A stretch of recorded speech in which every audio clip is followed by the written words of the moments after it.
At Citi Field in New York, the New York Mets play the Boston Red Sox.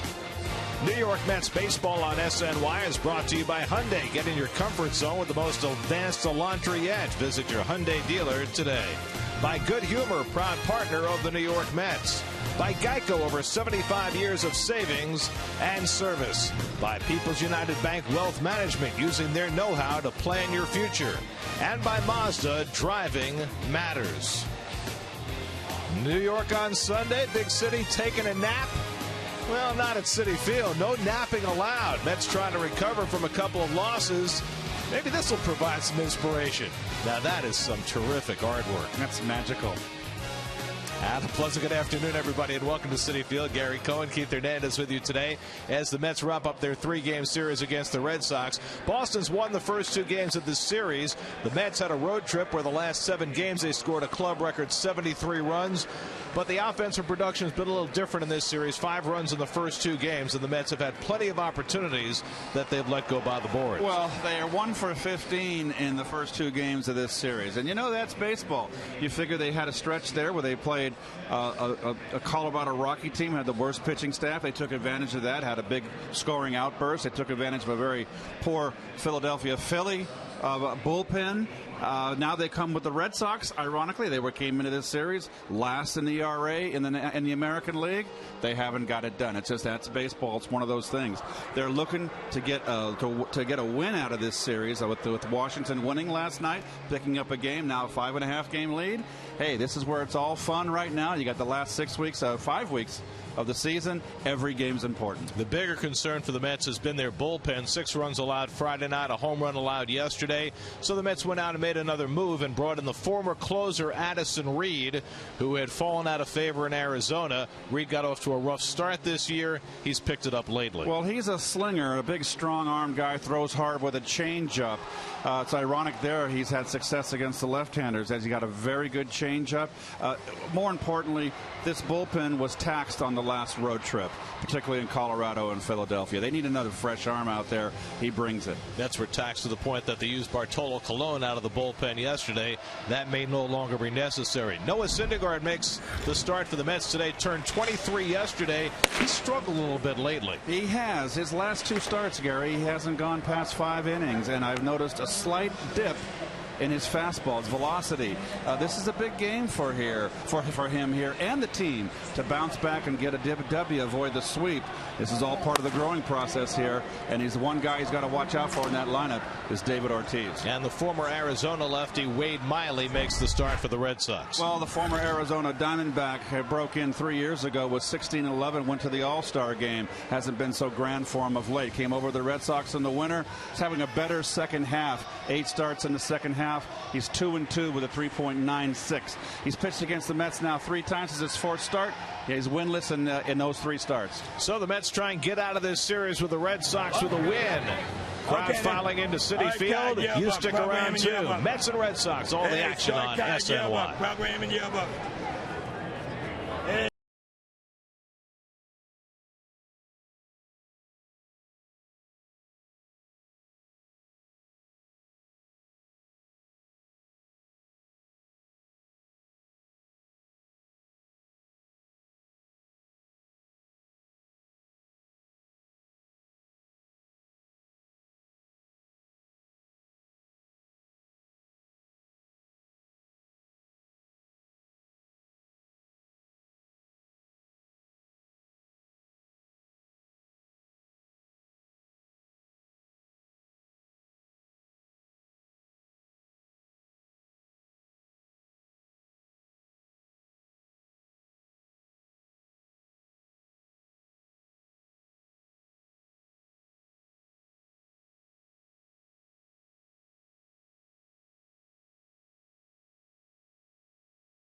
by Cadillac. And by River Spring Health, family of care solutions. Live forward. Friday, October 2nd is Free Shirt Friday at Citi Field when the Mets take on the Nationals. All fans in attendance will receive a Mets Know Your Roots t-shirt courtesy of Avoderm and Nylabone. For tickets, visit Mets.com/Free Shirt Friday. Drive around the majors presented by Cadillac. The Nats now 5.5 behind the Mets after beating the Marlins last night. They'll have Steven Strasburg on the mound today against Miami. Cardinals and Giants, rubber game of their series with Chris Heston, the no-hitter Chris Heston, going for the Giants. And Jake Arrieta goes for the Cubs against the Dodgers tonight. Dodgers won their 5th in a row since Clayton Kershaw challenged his team. Mets and Red Sox, first pitch coming up.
Ortiz is playing first base today. Second straight start for Alejandro De Azu, who's been barely playing at all. Some feel this might be a showcase for him for a trade, as the Red Sox look to sweep the 3-game series for only the second time this year. They swept Oakland back in June. Should have done it in '86. There's your starting pitcher, Noah Syndergaard, going in his 20th start here on his rookie season, 8-6 on the year. A little bit of a struggle the last 3 out of 4 starts. Those are his Jeep numbers. And the defense for your Metsies. That's always brought to you by Lexus. Kadire back in left. Lagares back in the lineup. The old steady over there in right field, and Granderson. Uribe, first start since 2011. Second start at second base since 2011, and that was this year with the Braves earlier in the season. Record behind the plate. Syndergaard's ERA his last 4 starts is 5.57, so he's trying to shake free of that. Gave up a couple of 2-run homers in his last start against the Phillies. Mookie Betts leads things off for the Red Sox, 3 for 10 in the series, and Syndergaard's first pitch is a fastball for a strike, and we're underway. That's at 273 on the year. He's shown a very quick bat, Mookie Betts, with the 2 games that I've seen him swing. There has been a disappointment already in this series. because Mookie Betts and Mookie Wilson were supposed to meet, and it didn't happen. Not today. Didn't happen. It was supposed to happen yesterday. It was supposed to happen yesterday. It was supposed to happen today. No Mookie and Mookie meeting. Well, there's more important things in life, like the Mets avoiding a sweep. I guess it all depends on your point of view. 1-2 coming to Betts, and curveball is ripped foul. Well, he's very quick. You see a lot of that today, and I think that's the instruction, which I disagree with. Keep your hands inside the ball. I was always taught the exact opposite. Let your hands fly out. Pitcher's going to jam you once in a while. They're making a living too. So that's why you see when they bring their hands into their body to keep their hands inside the ball. They hit these balls so far foul. Just loud outs. Loud strikes. Syndergaard pumps the outside corner at 98 miles an hour, and Betts is down looking to start the day. Well, a good start for Noah. We'll keep an eye on his velocity. Remember, he was the hardest thrower on this staff. And this is outside corner paint. Beautiful pitch on the knees.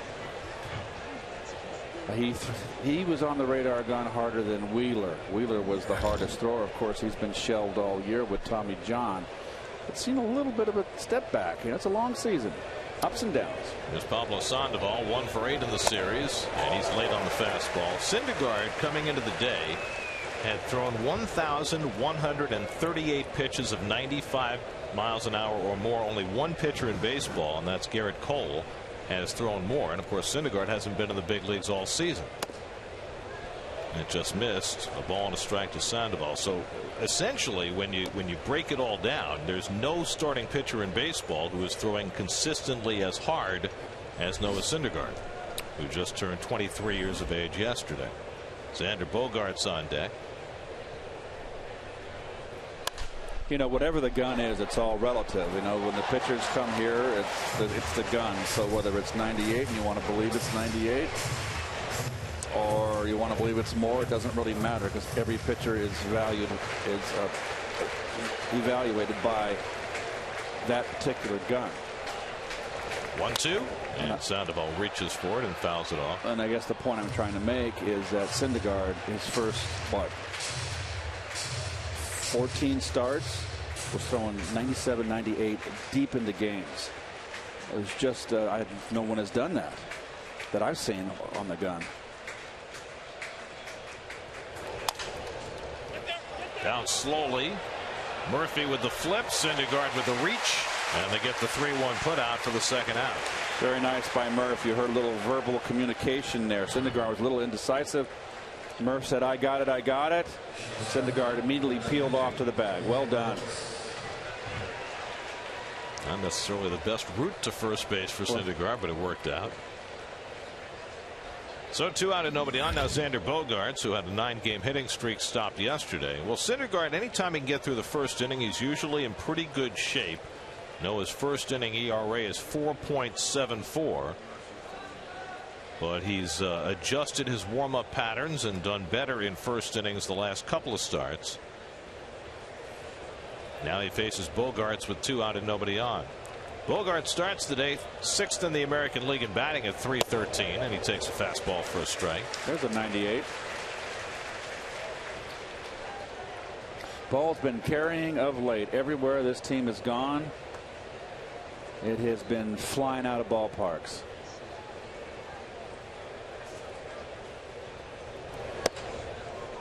And quickly it's 0-2.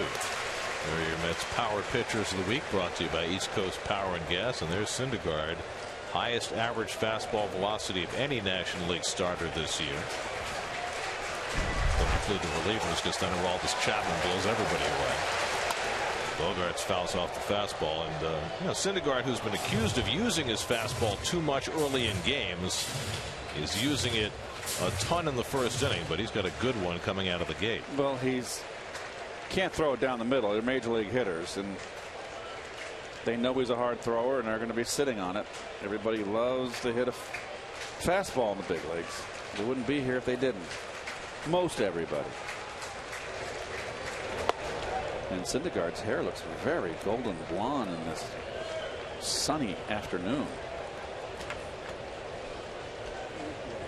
Thor is personified. I think he's catching up to DeGrom in the locks department. 1-2. Slowly hit. Charging Tejada. Has to hurry. Bogarts beats it out. The end of Bogarts. Just too quick down the line. He has an infield hit. See how deep Ruben was playing here. Comes in quick. There's no. He just beat it out. Nice when he can run. Murph does a good job with his footwork on the bag, on the side of the bag with his stretches. So now David Ortiz, who hit his 493rd career home run on Friday night, and then pinch hit yesterday and hit a double to center field. A close play at second base, with the Mets didn't challenge, which Terry Collins explained this morning. Interesting. I'll tell you about it in a second. Turns out that the Mets replay coordinator Jim Kelly felt as though Ortiz's ball cleared the orange line in center field, and that if the Mets had challenged the call at second, the umpires in New York would have realized that it was actually a home run, and the Mets didn't want any part of that. And that's why the Mets didn't challenge the call at second. Didn't want to take a chance, that's for sure. The other interesting piece of that is that apparently Terry was originally told by Joe West that if they challenged the call at second, they would not automatically review the home run line, and then later he was told the opposite. So I don't think so. The umpires are not exactly 100% clear. It's too much going on. Big shift for Poppy. Foul, and it knocks the mask right off record. This is the play yesterday. I had never even thought about the fact that it might have cleared the line. What did you think? I didn't think it. I thought it was a double all the way.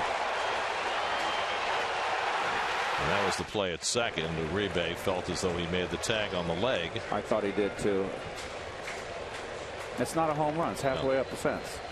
Did not appear to be. So who's the field guy down there in the middle? 0-2 from Syndergaard, up and in to Big Poppy. 1-2. Ortiz now with 27 home runs on the year. That's 10th in the American League. Getting 265 for the season. Still feel you got to pitch Poppy inside. Can't whip the ball out over the plate, but not down and in. Ortiz now 39 years old, and Bogarts just gets back in. He had a big lead. Syndergaard's been very vulnerable in the running game this year. That's something he's going to have to address. He's given up 15 steals and 16 tries. They'll try to whittle away at you. And the changeup just off the plate. 2-2.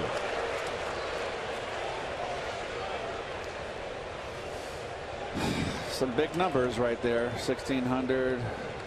Those are Hall of Fame numbers. The two on the right. Even if you're just a DH, are they Hall of Fame numbers? I don't like the blemish with the steroid. You know how I feel. Swing and a miss, and Syndergaard takes care of Ortiz to end the inning. Syndergaard at his overpowering best in the first inning, gives up an infield hit and no more. Mets come to bat, no score.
Juan Lagares leads off against Wade Miley and takes outside for ball one.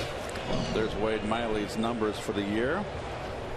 Pitched better in the second half. He's been hot and cold, like his record. Yep, cold in his last start against the White Sox. Gave up a career high 13 hits in 6 2/3, a 5-4 loss. Lagares 0 for 5 in this series. Granderson and Wright to follow. Whatever happened to that saying, Gary, that a left-hander could never win in Fenway Park? You never hear that anymore. Remember that? Used to hear that a lot. I think John Lester might have put that to lie. Yes, and you had, of course, Bob Ojeda and John Tudor came out of the Red Sox and came over and thrived in the National League. Fared better after leaving Fenway. Right. 2-2 to Lagares. And Miley misses outside with the fastball. 3-2. Wade Miley back in. Or did he call the check swing? He did. Wow. So Lagares is out on strikes for the first out. Was that Joe West call? I did not even see Joe West call that. Let's see. He asked for help. I don't mind this. I don't think it's a swing, but I will rather have the umpire be decided. Yeah, it's Joe West's call. Okay. That's typical Joe. Joe's he's one of the old school guys. One of the few umpires remaining that was there around when I played. So now Granderson with one out. Curtis 2 for 7 in this series, hitting just 161 against left-hand pitching this year. And he takes up an in from Miley 2-0. Miley working at a very rapid clip at the start of this game, as fast as anyone we've seen all year. We like that. And you know, when Miley first came up, the guy they compared him to was Mark Burley. Well, he's pitching in Burley-esque pacing right now. Burlesque? Oh, Burley-esque. Burley-esque. You missed the syllable there. Oh, okay. Changes the entire meaning of the word. Coming out of your mouth, I knew that I couldn't be. Let's speak clearly. I have all my teeth.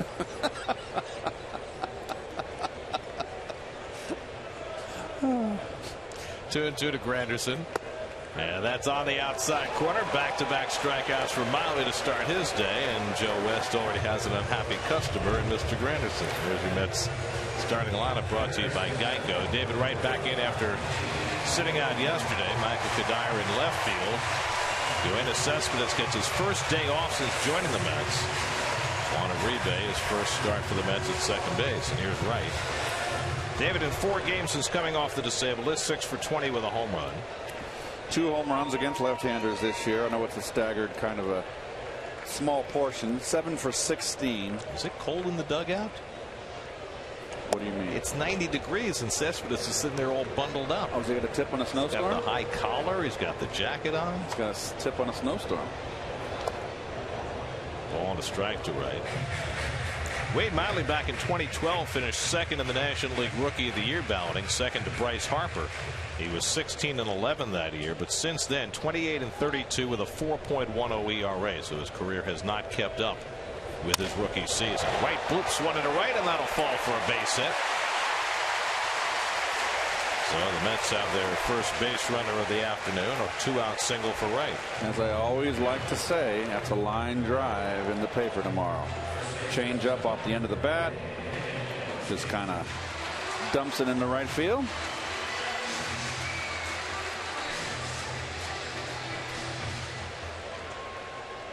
So Daniel Murphy will bat with 2 out and a runner at first. Daniel 0 for 5 in this series.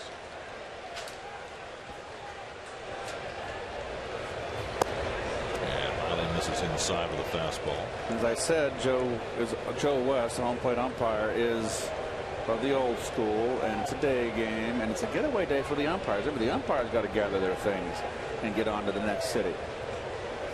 So Joe was one of those guys that you had to swing the bat on a Sunday afternoon.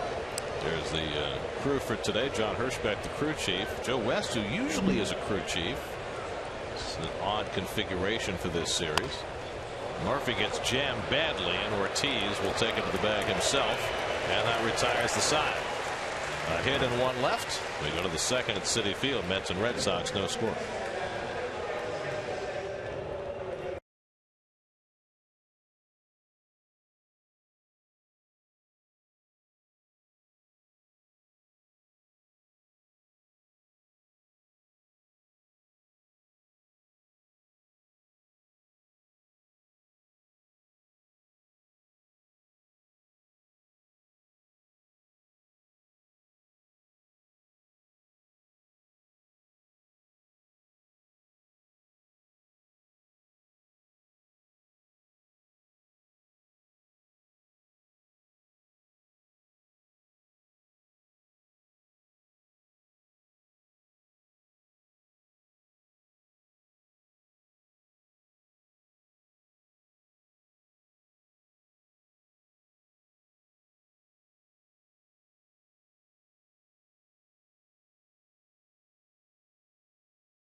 out in Central Park or doing just about anything else. Is that the Sheep's Meadow? I believe it is.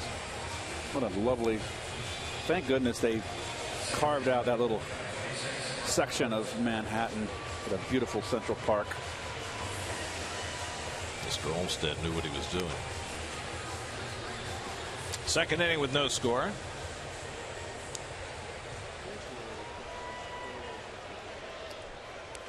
Time for today's T-Mobile Data Strong fan photo of the game. Tweet your strongest fan photo to hashtag SNY Data Strong Fan, and you can see yourself in an upcoming broadcast, just like Nicole and her buddies.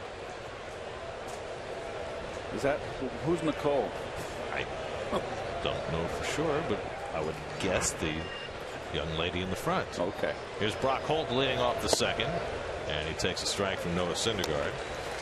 Holt 1 for 8 in this series. 354 over his last 11 games. He's been playing most of the second base with Dustin Pedroia out with an ankle injury, or a hamstring injury, excuse me. But Holt can play everywhere. In fact, he's started games at 7 different positions each of the last 2 years.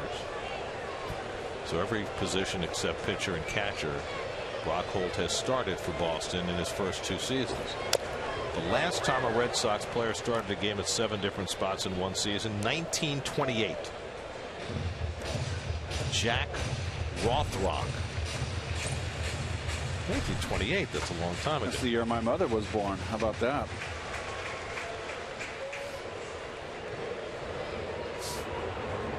Jack Rothrock obviously was born earlier than that. Holt pulls one down to first, and Murphy will handle it himself. 1 away. Murph made some couple nice plays in the field. I was a little bit, I think, rough on Murph in that ground ball first and third, but Sandoval has scored the second run. You know, he admitted that he got caught in between, and you know what? Murph's not a first baseman. He's had to learn several positions. There are things that you can do in spring training and drills. PFP, you know, double plays, working with the shortstops. But in the course of a season, there are plays that can't be scripted, that just as the game progresses, there are just things you can't prepare for. And, you know, it's the guy that is the first baseman of all time, all of his life. Good breaking ball there by Syndergaard. That's played, doesn't matter any position. But that play comes with, it's unscripted. You've done it your whole life since Little League, so you had the experience of the situation. Murph hasn't had a lot of experiences, so I was a little unduly tough on him. And I saw his quote in the morning, and I really thought about it overnight. And the first thing I wanted to do was readdress it today. It was a tough play, a tough decision to make.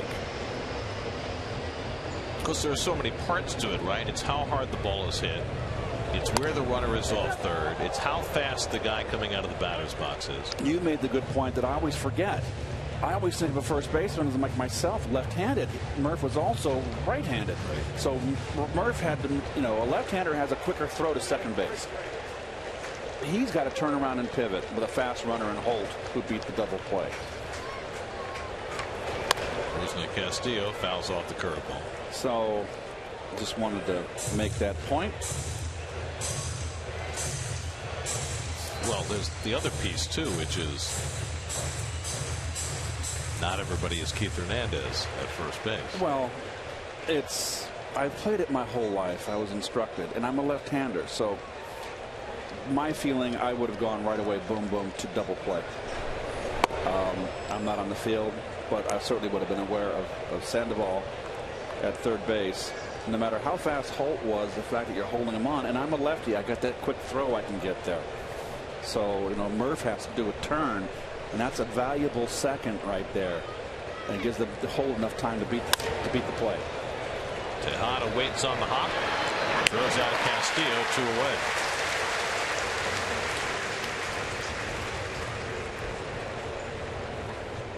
So Syndergaard gets a couple of ground balls to start his second inning.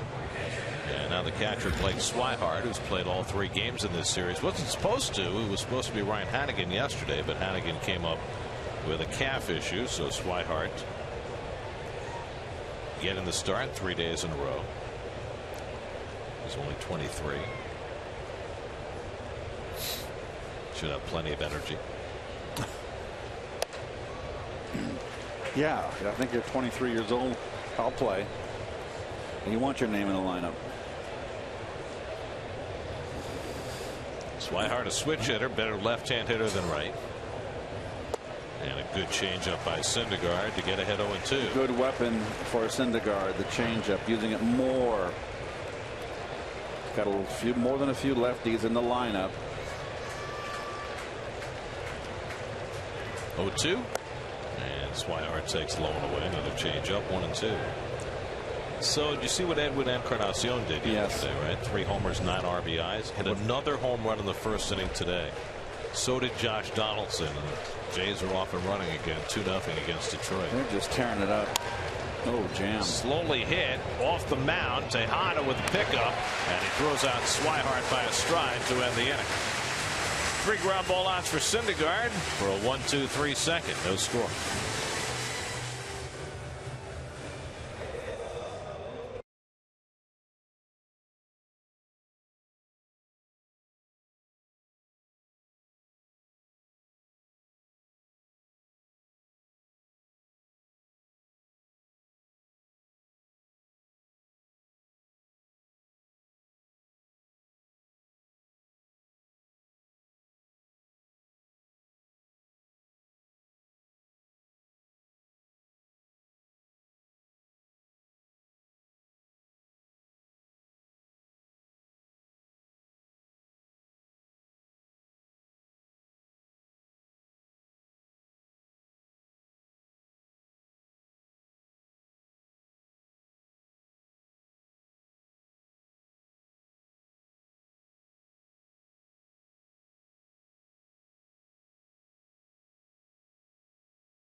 Dyer leads off the home second for New York and lines the first pitch into right center for a base hit. Well, Dyer says, Mr. Miley, you want to work fast? Well, I'm going to work fast. First pitch fastball hitting right down the pipe. And Dyer's starting to come around. It's nice to see, isn't it, Gare? That base hit, he's hitting .348 since coming off the disabled list. So with his knee healthy and his playing time a little more limited, like so many of these other Mets who are playing less and producing more, Dyer has joined that parade. Here's Juan Uribe, 2 for 4 in this series. Uribe playing second base today, and Terry Collins was asked before the game, well, you got Murphy and Uribe in the lineup. Why don't you play Murphy at second and Uribe at first? Uribe was taking some ground balls at first base the other day, and Terry was very honest. He said Uribe doesn't like to play first base, so he figured he'd put him someplace where he's more comfortable and wants to play a lot more second than he has first. Well, you don't want anybody going over there playing out of position with trepidation at this stage of the season when you're fighting for a division flag. Takes one the other way for a base hit. Dyer pulls in at second, and the Mets have 2 men on to start the second inning. Well, that's what I'm talking about. He comes into the game Uribe hitting only 195 for the Mets, but really 5 home runs and 13 RBIs, and this kind of situational hitting. It wasn't for the fact that both right fielders for the Red Sox, Castillo as well as Bradley, have been playing very shallow throughout the game. That's first and third. So that's good. It's still, you've got to call that great, not great, good situational hitting. And Castillo's got a real good arm too to go with the shallow playing. So no thought by Kadire of going first to third. Ruben Tejada with first and second and nobody out. Mets have Tejada batting 7th and Recker 8th today. A little different lower part of the order. The Red Sox are looking for the bunt, but there's no way that you bunt in this spot. You could with Recker in the 8th hole, and they seem to think so. But Tejada's been doing okay. Yeah, the problem with that, of course, is that you can pitch around Recker. I mean, I know Syndergaard's a pretty good bat, but you know, he's a left-hand hitter against a left-hand pitcher. Anyway, Tejada not bunting, and he lines one towards second. Grabs it, and everybody plays safety first on the bases, and that's the first down. Terrific heads-up base running by Kadire. Knew where the players were. Watch Kadire, top of your screen. No, he did just heads up. You don't want a double play. Take your team out of the inning. Well done. He runs the bases well. We know that.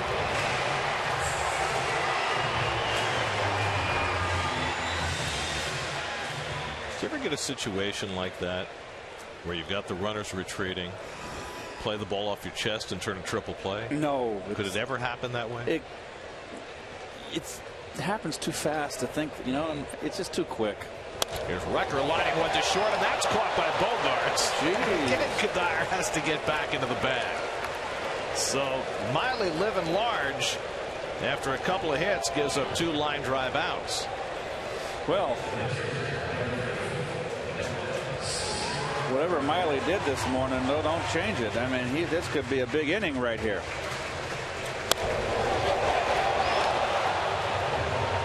Bogarts had the idea about making the backhand flip, thought better of it.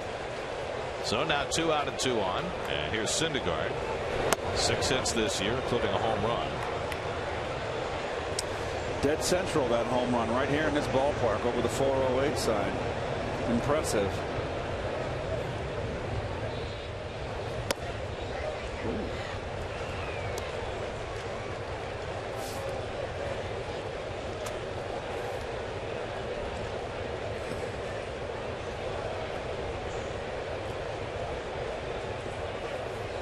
Asking Swihart to go through the signs again. He wants to pitch as fast as he can today. Now a quick look at the Red Sox defense, brought to you by Coors Light. De Aza, second start in a row in left field. The 2 corner position players on the infield, Ortiz and Sandoval, the veterans. And Swihart, what'd you say, how old was he? 23. 3 games in a row. He should, yeah. Another line drive. This one gets over Bogarts. Here comes Kadire around third, and he will score. Noah Syndergaard drives in the first run of the day, and it's 1-0 New York. They hit enough line drives eventually. They have to go where nobody's playing. Well, you know what's impressive about this is that it's a left-handed pitcher. Syndergaard's hitting left-handed. He has a very nice clue. Doesn't try to pull the ball. That's a nice swing. Can he do anything else? 3rd RBI of the season for Syndergaard, his 7th hit. So the Mets, who have struggled with runners in scoring position in this series, get a big hit from the pitcher. Now Lagares takes a changeup out of the strike zone. Lagares struck out his first time up. Well, the Mets hit 5 line drives in a row. And 3 of them found green grass. That's it toward the gap in right center, but over comes Castillo to grab it, and that retires the side. Syndergaard drives in the game's first run and hands himself a 1-0 lead after 2.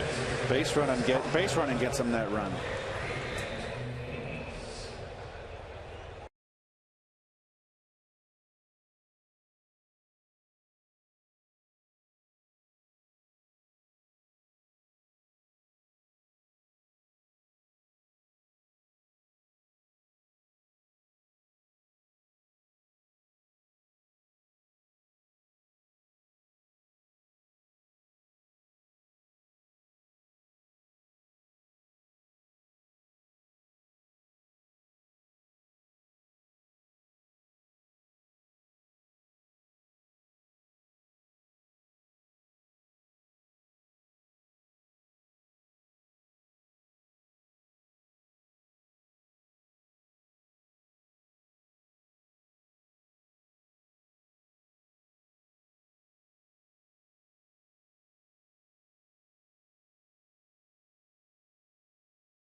sedan.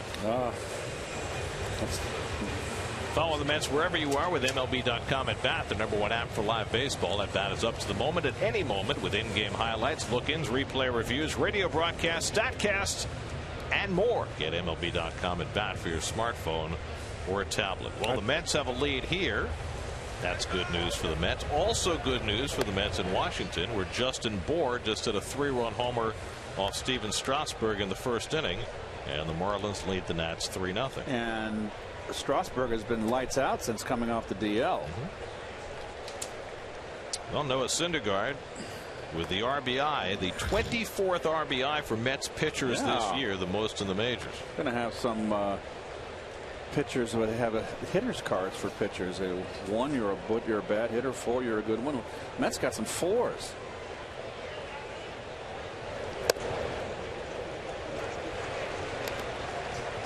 Alejandro De Aza leading off in the 3rd inning. That's 8 for 8. First 8 batters. First pitch strikes from Syndergaard. De Aza 0 for 4 in the series.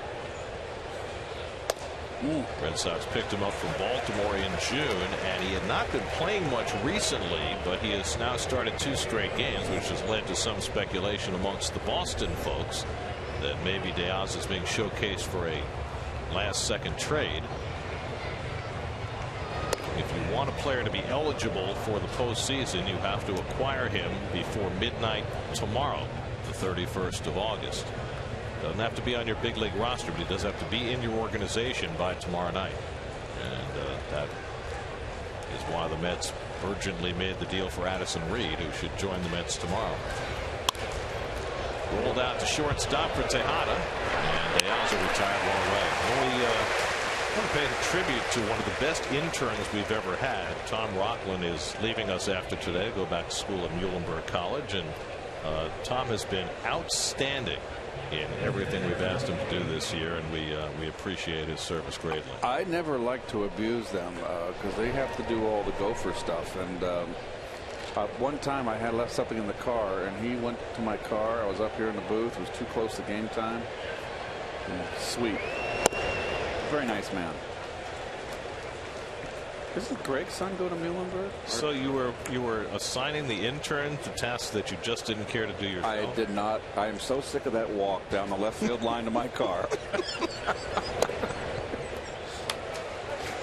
Would you like to tell the fans exactly where you parked? We're over the left field fence, folks. So it's where the trucks are, over the left field fence behind the deck there. And so we got to walk down the elevator all the way around the left field. And then we got to go outside and make a left-hand turn and walk around 100 yards to our car. And, you know, in the course of a season, I get a little sick of it. You realize now that everybody's going to be waiting near your car tomorrow. Well, they already are. They already are. Miley takes it 2-2. And I don't waste your time, folks, because I don't stop for photos. I'm usually very tired and grumpy after a game, even on a win. And it's been a lot more this year. Miley's first plate appearance of the season, a lifetime 149 batter, and he taps one foul. I always see you very happy after games.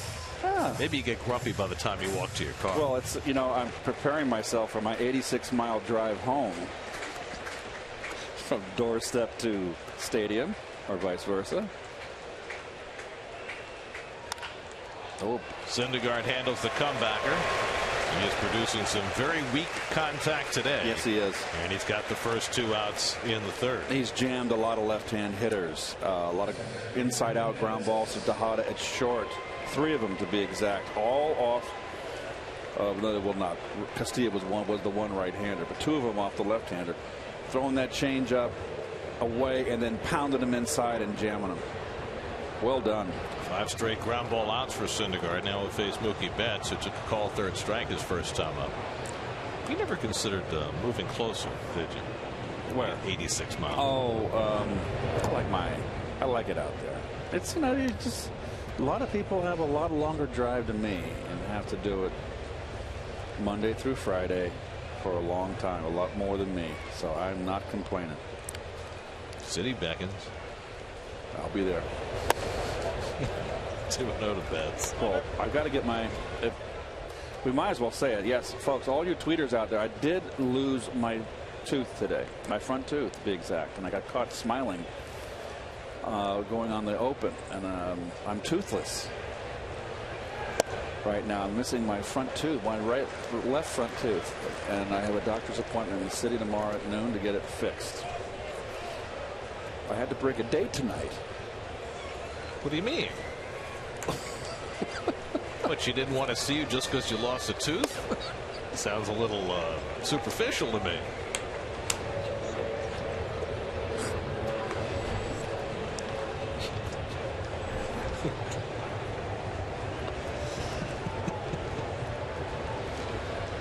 Syndergaard behind 3-1, and Betts takes a strike, 3-2.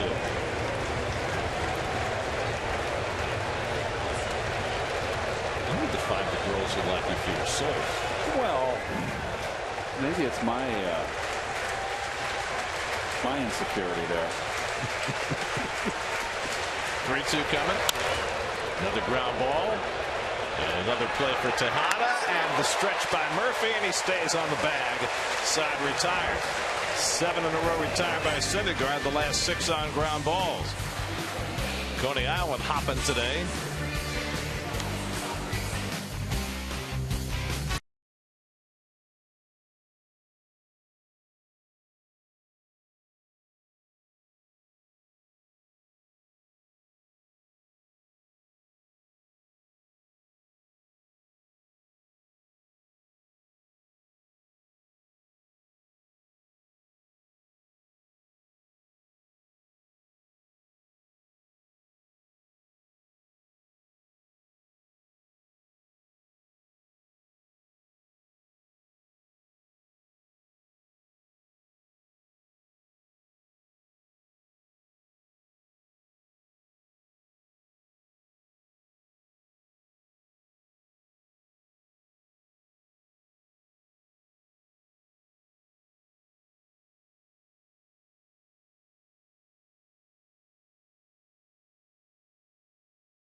Granderson leads off the home third and takes a strike.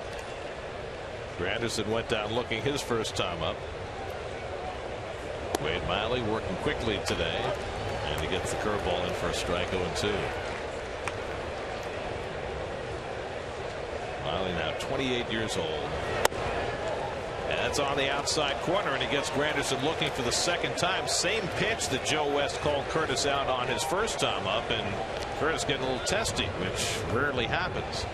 You'd never see Curtis argue, and Joe is the one with a very, very short fuse. He'd tell you to get in the dugout. I've had it from him more than a few times. Okay, you had your say. Here's the overhead. I know Joe doesn't appreciate that. You know, it's a ball, but it's going to be like the Frank Foley day. Oh, he got someone. Did he get Curtis, or was it one of the coaches? Might have been Kevin Long. You know, Kevin's pointing now. That's oh, it's Kevin that's going. Okay. Yeah, let's see. Yeah, he got it. He's vacating. And Curtis is staying, so Mets will take that trade. Well, Joe's got the short fuse. What Joe never did, which you'd love Frank Pulley for, and Frank Pulley hits one off the end of the bat to center, and that's right there, 2 out. One of our favorite umpires, and a very, very, very good umpire, the late Frank Pulley. And Frank would just come up and say, first at bat to everybody, guys, getaway day game. I don't get paid for overtime. We're on to the next city. Swing the bats. And okay. You know what's interesting about this? You know, Steve Serby did one of his long interviews with Granderson today in the Post. And one of the questions he asked him is, you ever get in a bad mood? Because Curtis is so relentlessly positive and upbeat. And that's about the worst mood we've seen Curtis in. But he wasn't the one who got ejected. It was Kevin Long who got run from the game. Curveball in for a strike to Murphy, 1-1. Curtis plays every day, doesn't he?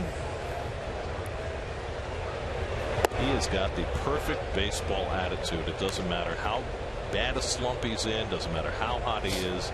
That old thing about not getting too high or too low, he is the epitome of that. He's a player. He showed me, you know, he struggled so mightily last year in the early parts of this year. But this is the Curtis Granderson, the player that he is, and he's a good one. He plays hard. Murphy pops it up. Bogarts flips the sunglasses. And it's a 1-2-3 inning for Wade Miley, his first of the day. Joe West claiming a victim. Kevin Long will spend the rest of the day watching us on TV. Another patron, Keith. And he's got to protect his hitters.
Miami up 3-0 on Washington in the second.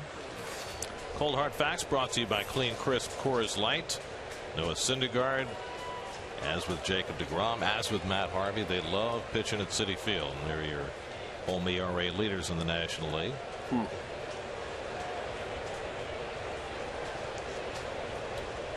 3 scoreless innings for Noah today, just an infield hit against him. Retired 7 in a row, the last 6 on ground balls. Pablo Sandoval leads off the 4th and takes a strike, and he's been pounding that strike zone. Sandoval, Bogarts, and Ortiz for the Red Sox in the 4th.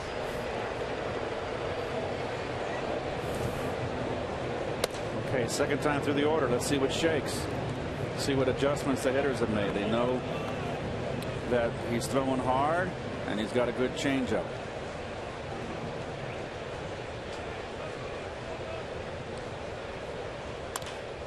Good pitch. Curveball popped up. Good pitch, Gary. Backdoor breaking ball.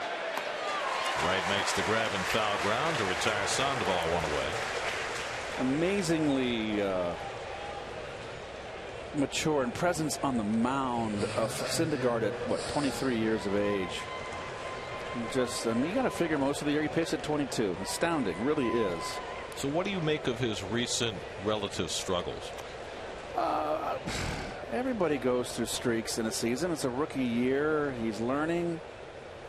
You know, you're a guy that can blow balls by people, not in the big leagues. And I think you're learning how to pitch. You know, you're putting it all in. You're factoring in how each hitter approaches you as you go through the season. It's the first year, gathering a lot of information. I think he'll be fine. He's doing fine. Another curveball popped up. Murphy coming to the railing and has room to make the catch. 2 out. So 2 out and nobody on. David Ortiz coming up. We check in with Steve Gelb. Steve. Gary, you guys were talking about it on Friday, the pace of play initiatives and how they've been working out this season. And while the games are shorter, one thing we have seen is as time's gone on, the time of game has crept back up. Spoke with a lot of different people, pitchers, hitters, front office personnel, about what they thought with the pace of play rules. And the biggest reason they think that the time has crept back up is because of lack of enforcement, which is something Keith kind of touched on a little bit as well. With the pitchers, they said that they don't recognize that clock at all. For them, it's absolutely no different. They go out there on the mound, and it's just like it was in years past. For hitters, they say that there has not been one time, for most of the guys I've spoken with, where an umpire has told them to get back in the box. The only time where it does get mentioned is if someone walks out of the box to argue balls and strikes. The umpire then uses it as a way to get them back in to defuse the situation. And you talk about deterrence as well. In order to get a warning letter, you have to do it. You have to have a violation as a hitter 2 or more times in one 3-game series. Then if you do it again, then you get the nominal fine. So right now, still a lot of work to be done if they really want to enforce these pace of play rules. Interesting how umpires can use the rules to get a hitter to stop beefing with them. Well, I think that early in the season, the hitters were very cognizant, and there were a lot of letters that went out. And that first month of the season, they made significant progress, and they were going to institute the whole fine system, but they've, I think they may have taken the foot off the gas a little too soon. But if everybody pitched the way Wade Miley did, we'd play 2-hour games every day. Yes, we would. I mean, he's just getting it and throwing it. 1-2 to Ortiz. Got jammed, and he pops one up into shallow right. Granderson is there. And that retires the side. 10 in a row retired by Syndergaard. And he's got a 1-0 lead in the 4th.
Home fourth inning, Michael Kadire leads off and takes the breaking ball high from Wade Miley.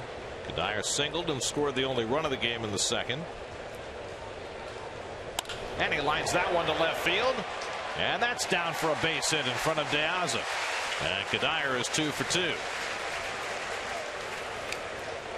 Fifth hit for the Metsies.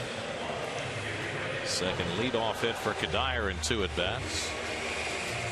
He's looking so much more like the Michael Kadire who won a batting title a couple of years ago. It's nice to see.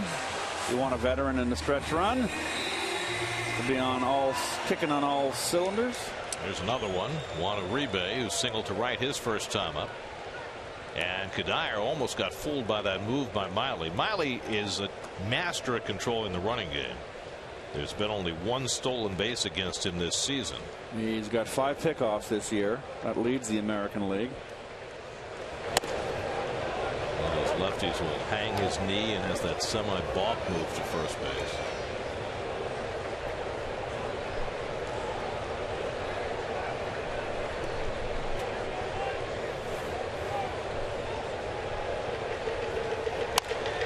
Down to first. Ortiz to second, gets the out there, and then Bogarts gets tripped up enough by Kadire that he can't even think about making the relay. He always goes hard into second, and that time he did break up the double play. Poppy gives him a tough throw. Watch him throwing sidearm. Look at the sink. Kind of throws into the runner. He could have got rid of that, I think. Tough play. I played for a shortstop that would have made that play. Wasn't a great feed from Ortiz from first base.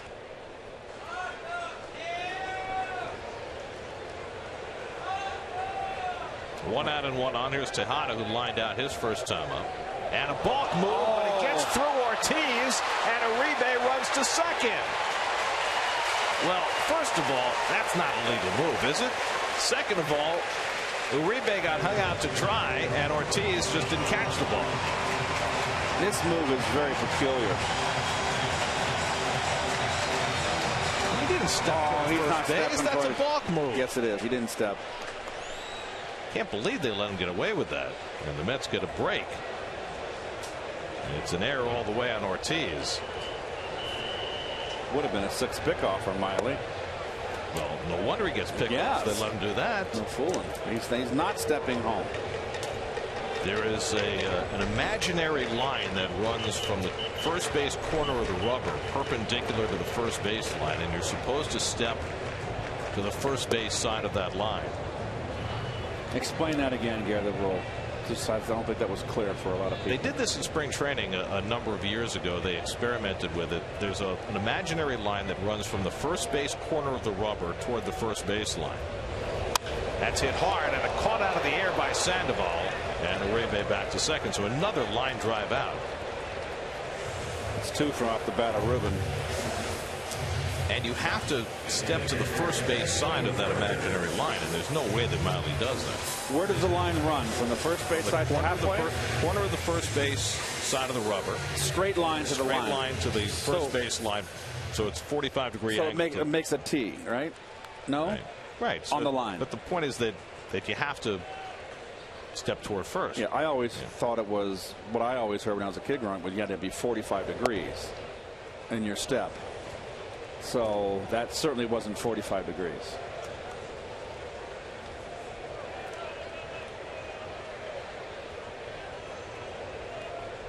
So the Mets have been hitting in hard luck here.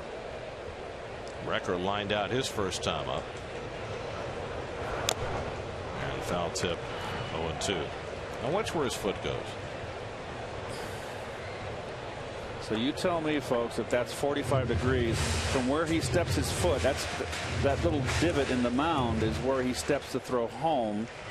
He steps almost directly toward home plate. Yeah, almost. It's not even close. Right. And that's on the outside corner to get Recker looking. The 4th strikeout for Miley.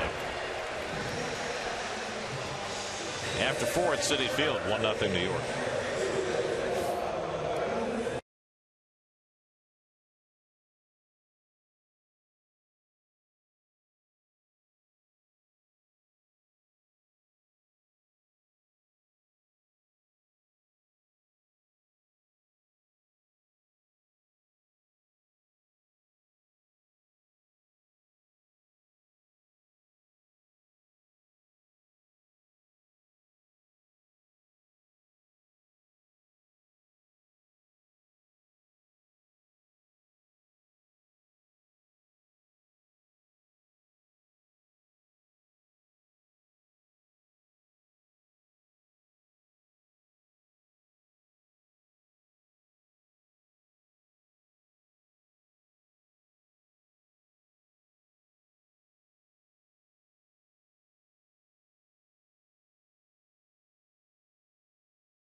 Kidcaster winner will be joining us in the booth. This year we welcome 11-year-old and lifetime Mets fan Dante Sasso. Don't miss his broadcast debut as he helps us call an inning during tomorrow's game right here on SNY. There are the city probables for the series with the Phillies that starts tomorrow. Relief pitcher Bartolo Colon will get a spot start. Yeah, you're right. After a brief outing of clean inning. Jared Eichhoff looked great against the Mets in Philly. Nice against Harang Tuesday. Harvey against Aaron Nola. I'll be interested to see him for the first time up close. The Phillies added a fourth rookie to their rotation today. They called up Alec Asher. He takes Jerome Williams' spot in the rotation. Williams actually had a save the other night. So they got 4 rookies in their 5-man rotation. Hey, when you're rebuilding, the veterans get pushed aside, and you should let the young kids pitch. Brock Holt leads off against Noah Syndergaard, who's been dominant early in this game, much as Jacob deGrom was yesterday. I don't know if you noticed on Holt's top hand of that little red thing on his thumb. That's right, that's a thing. I'll explain that to you. That is a cushion, and I have a loose nerve in my left thumb. I had to wear that in BP. I wore something a little bigger, more. They didn't have that until later in my career. They came out with that. But it's a cushion, so any shock from when you get jammed or hit the ball off the end of your bat, it protects that inner part of your thumb, that the area that connects the thumb to the index finger. But on the bottom base of your thumb, there's a nerve there, and that will get rid of all the what we used to call bees when you got jammed. That's a spot where on a catcher's catching hand, he can often take shots from a fastball. Right. Catchers used to always wear padding on the palm of, what would you call that? The ball of their finger. What would you call that? The catchers would get it on their baby finger below the pinky, because they'd catch a hard fastball, or a guy with a heavy ball, they'd be all bruised up. 1-2, and Holt sots one into right center, and that's going to fall for a base hit. So the Red Sox have their second hit, the first one to reach the outfield against Syndergaard. Well, good pitch, jammed him, but he just serves it up. I mean, he's hitting the corners, Gary, is he not? He has been all day. Oh, I mean, pitching in on the corners and away, not missing over the middle. But that's a nice adjustment by Holt, because that's where he's been pitching them, and he was able to get enough of that to drop it into the outfield. So now Rusney Castillo, who grounded out to short his first time up. Castillo, since a stint in the minor leagues, he's been back for a little over a month. He's hitting .352 since he got back. And he flies this one to shallow right. Granderson there, and that's the first down.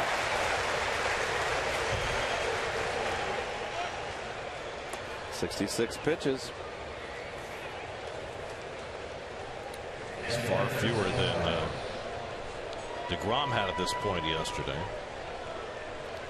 He was only able to last 6, throwing 109 pitches.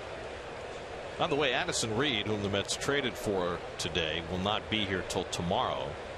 Now the rosters expand on Tuesday. It's September 1st, so you can have as many as 40 players on your major league roster. So the Mets could wait till Tuesday to activate him, but it doesn't appear as though that's the plan. Good change up to start off. Swihart 0-1. So Reed joins the Mets tomorrow, and the Mets are going to have to make a move on their 25-man roster to make room for him. They made room on the 40-man roster for Reed by, well, this is a little complicated, actually. Wilfredo Tovar is on the 40-man roster, so they called him up to the majors and then put him on the 60-day disabled list. Right. Which takes him off the 40-man roster. Right. But it means that Tovar gets major league pay for the rest of the season. So good for him. A mere bag of shells. Right.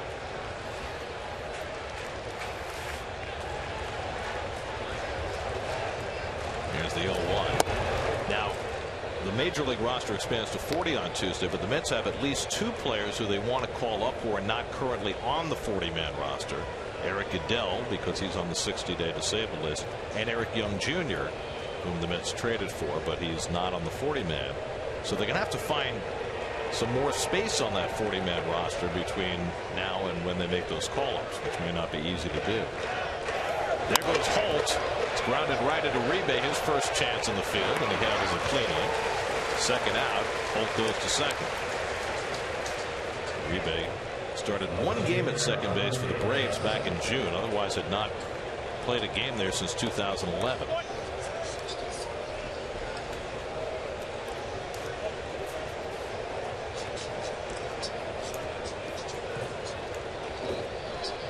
So now De Aza, the number 8 hitter, and the Mets are not going to mess around with him.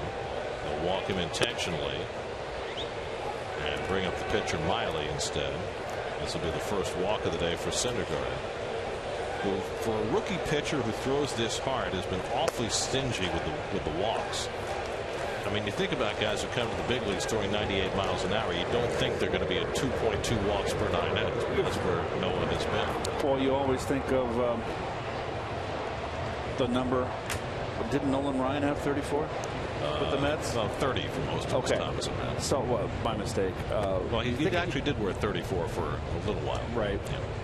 You think of Ryan a little while. Here's the Verizon trivia question, Garrett. Only 2 players to play at least 200 games with the Mets and the Red Sox.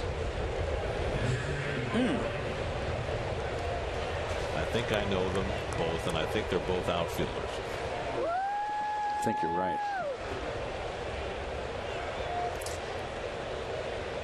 Here's Wade Miley. 2 out and 2 on. In fact, I think one of the guys who played for the Mets in a game for the Red Sox against the Mets at Fenway once headbutted an umpire. Yes. You know who I'm talking about? Yes, I do. Ron Culpa was the umpire. Very intense man. Yes, he was. He took his BP very intense. I remember before I hurt my arm, I was throwing. Bobby was the manager. Valentine, I believe. Bobby had me throwing BP because he was looking for an arm, and I was throwing BP to him, and he was sweating. I'm swinging from his rear end, and I go, I won't mention his name. I said, relax, it's BP.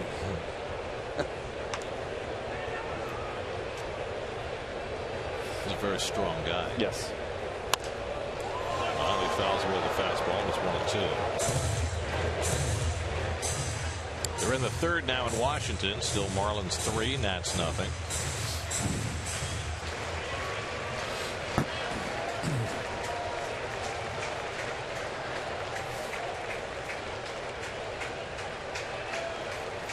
Syndergaard ahead 1-2.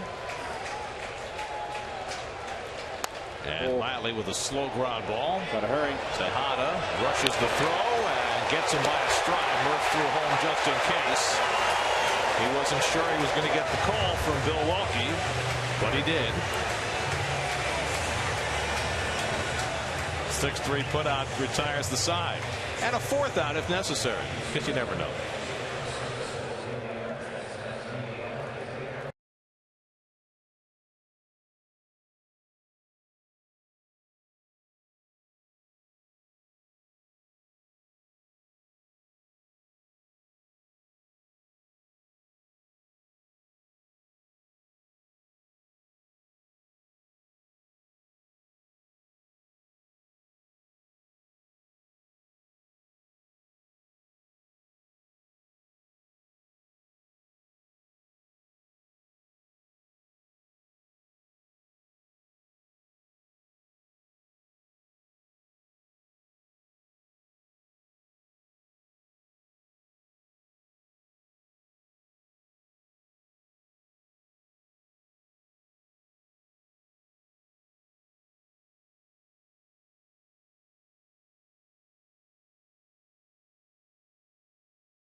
Sunday afternoon in New York. Noah Syndergaard, 5 scoreless innings under his belt and a 1-0 lead. Always hydrated on a warm day. Very, very smart. Here's your 5th inning recap brought to you by Chrysler. Syndergaard's done it all. 5 scoreless innings and the only run batted in the game. And Noah takes a strike to start the home 5th inning. Syndergaard batted with 2 out and 2 on in the 5th and lined a single over shortstop to get a run in. And this time Miley gets ahead of him 0-2. Miley decided to go to the breaking ball here. This is the fastest pace I've seen any pitcher work this year. I love it. I played behind a lot of quick workers. Gibson was one of the. Bob Gibson worked very quick. Jim Cott was the fastest ever. Yeah. I mean, Cott would get it and throw it before he even got a sign. He was ready to go. He was in a set position to go, and he had a quick windup too. And Syndergaard strikes out. That's 5 strikeouts from Miley. 1 down in the 5th.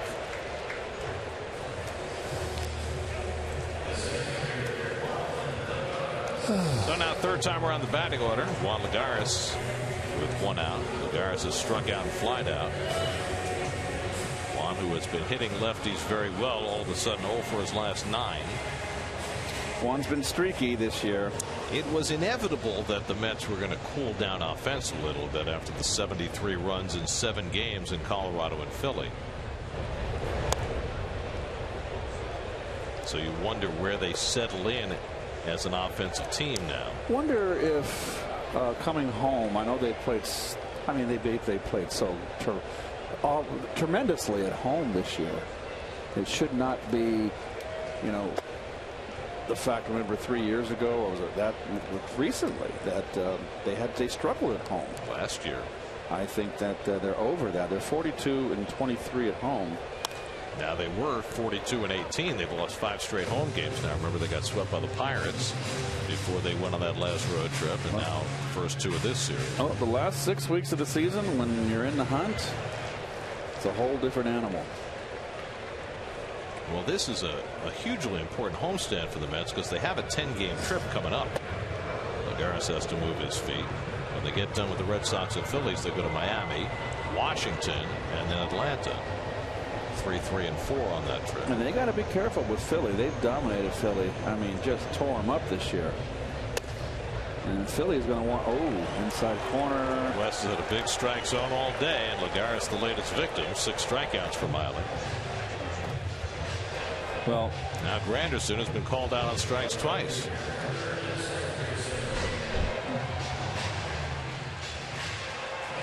That one's close. Would have been a ball to Ted Williams. And that one's even further outside. So Joe West, of the 6 strikeouts, 5 have been called. And after the second one, Granderson grumbled. Kevin Long screamed, and Long was ejected from the game. And a check swing roller, and they'll never throw him out. Granderson with the infield hit. Poppy has to dive to save Miley an error. So a lucky hit for Granderson after the 2 strikeouts. You couldn't have bunted it better. Completely tied up inside. One thing Miley's doing, he's pitching into those left-hand hitters. Doing a good job with it. Everybody's vulnerable in, unless you're a dead pull hitter. Now he should have put this in his pocket. He had no chance to throw out Granderson. And Poppy, of course, with that. What's that called? What's he got with his heel? Heel tightness. Oh, okay. Got to be careful with that heel tightness. So the Mets have their 6th hit. And now David Wright, who dunked a single into right field in the first, flied out in the third, 1 for 2. Granderson getting a very short lead against Miley. We've already seen what he's capable of with his borderline, or maybe not so borderline, balk move. Behind the back grab by Miley. Put that one on your highlight reel. Miley behind the back plucks that little pearl. Helps to be able to field your position from all angles, even without looking.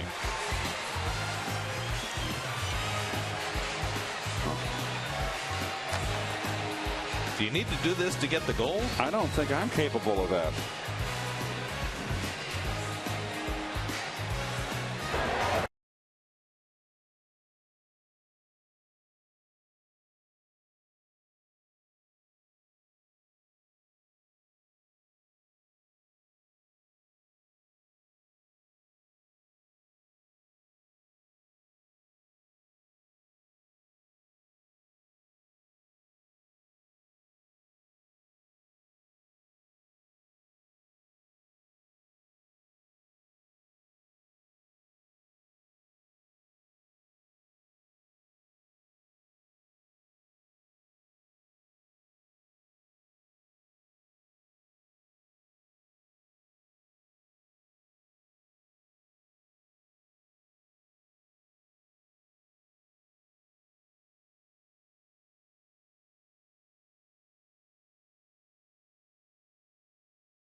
I'm sure our Little Leaguers. Today is the finale at the Little League World Series. He's a little young for a Little Leaguer. But he'll get there soon. No. And there's a Little Leaguer, one that played in Little League Baseball some 20 years ago. Name of David Wright. Some nice pictures of David as a kid. I got one at home. Mookie Betts up for the third time, grounds one foul to start the sixth inning. I'm kneeling down like I'm in the on deck circle with the bat and my Ed and Jim's Union 76 uniform. Ed and Jim's Union 76. All that fit on a. Yeah, Ed and Jim. Well, we just had Ed and Jim's. No. And then we had 76. Like the Dodger uniform. Down there, remember, with the orange ball, because the Union 76 had the orange ball, remember? They used to have that sign at Dodger Stadium. Right. So it was a nice looking, it was blue and orange. It was a good looking uniform. Like the Mets. So you were born to play in the orange and blue. Just off the corner by Syndergaard at 97 miles an hour. Noah has walked only one. That was intentional. He struck out only two. Those were both in the first inning.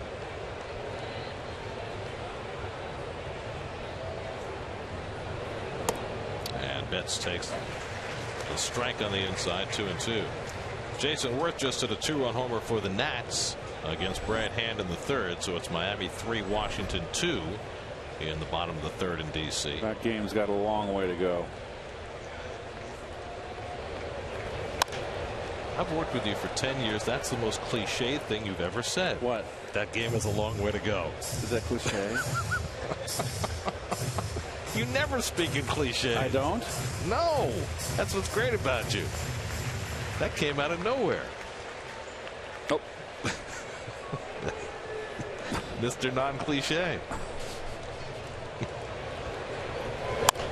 Betts grounds one toward the middle of the diamond. Tejada's going to have to hurry. Close. Got him. Woo. Tejada really rifled that throw to nip Betts at first. One away. Boy, I tell you what, they got some guys that can fly. Are they going to challenge? They're waiting. Torey Lovullo up outside the top step, so the umpires know that he's thinking about it, but I think he got him. I think they nipped him. Nipped him. Close enough to challenge. Let's see. Oh, got him.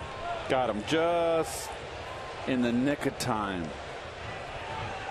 Murph with the upstretch, and Torrey says, I'm not going to challenge. So it's another ground ball out for Syndergaard. And Tejada used every bit of his arm to make that play. 6th assist for Ruben today. Now a chance for Uribe moving to his right, and the quick toss gets Sandoval. 2 out. Nice. Uribe looking like he's played there his entire life. Let's check in with the studio. Gary Apple has a game break brought to you by Honda.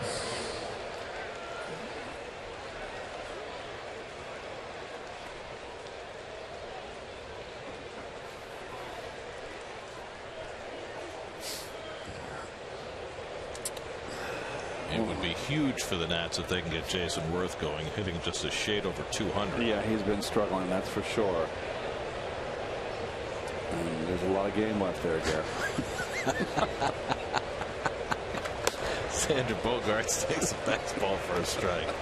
Bogaerts has one of the 2 Boston hits, an infield single in the first. I love day games. I get in good moods. It's baseball in the afternoon. I love it.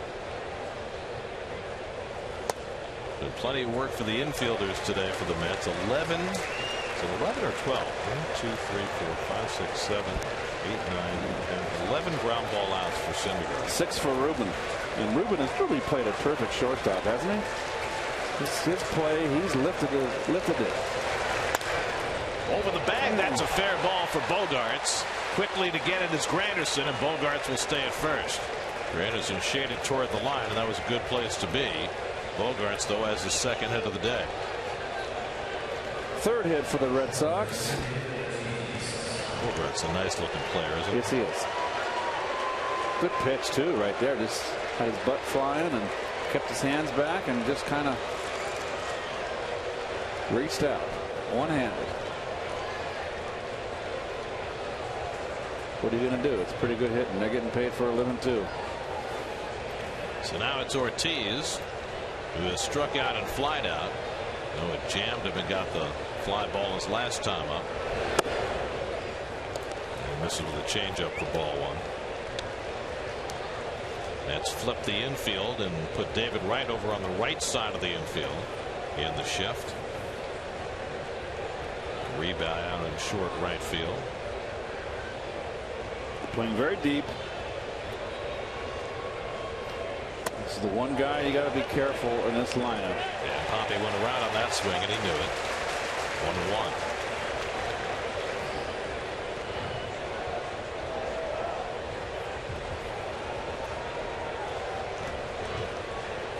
1-1. .27 home runs on the year for David Ortiz. 90th pitch of the afternoon coming from Syndergaard. First to check in on Bogaerts, who has 7 stolen bases this year. Looks like he's going to get to 500. Be one of the. How many are at the 500 club? A lot more than there used to be. Used to be a much more select club.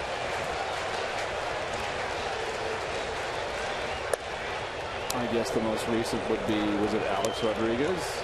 He's pushing towards 700. And Barry Bonds. That was around when Mike Schmidt cracked that plateau.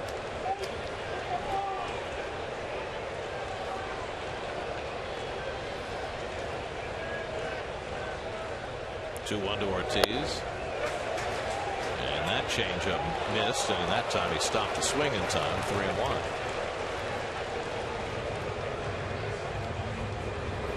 Well, Ortiz can hit. There's no doubt about it. This is an impressive at bat here. He's bearing down. This is challenge accepted. Good pitcher. Syndergaard behind in the count now. 3-1. And it's blasted to deep right field. Forget it. David Ortiz off the facing of the Pepsi porch with a 2-run homer. His 2nd of the series. His 28th of the year, number 494 lifetime, and that was a bolt. A 2-run shot that puts the Red Sox up 2-1. Well, I said it in the open. It was the one guy you had to be careful with. It's the one guy that can break a game with one swing in this lineup. And he just on this fastball, Gary. Right down the pipe and down, and he knew it. That was off the Pepsi porch sign. Look at the big leg kick. Look at the generation of the power.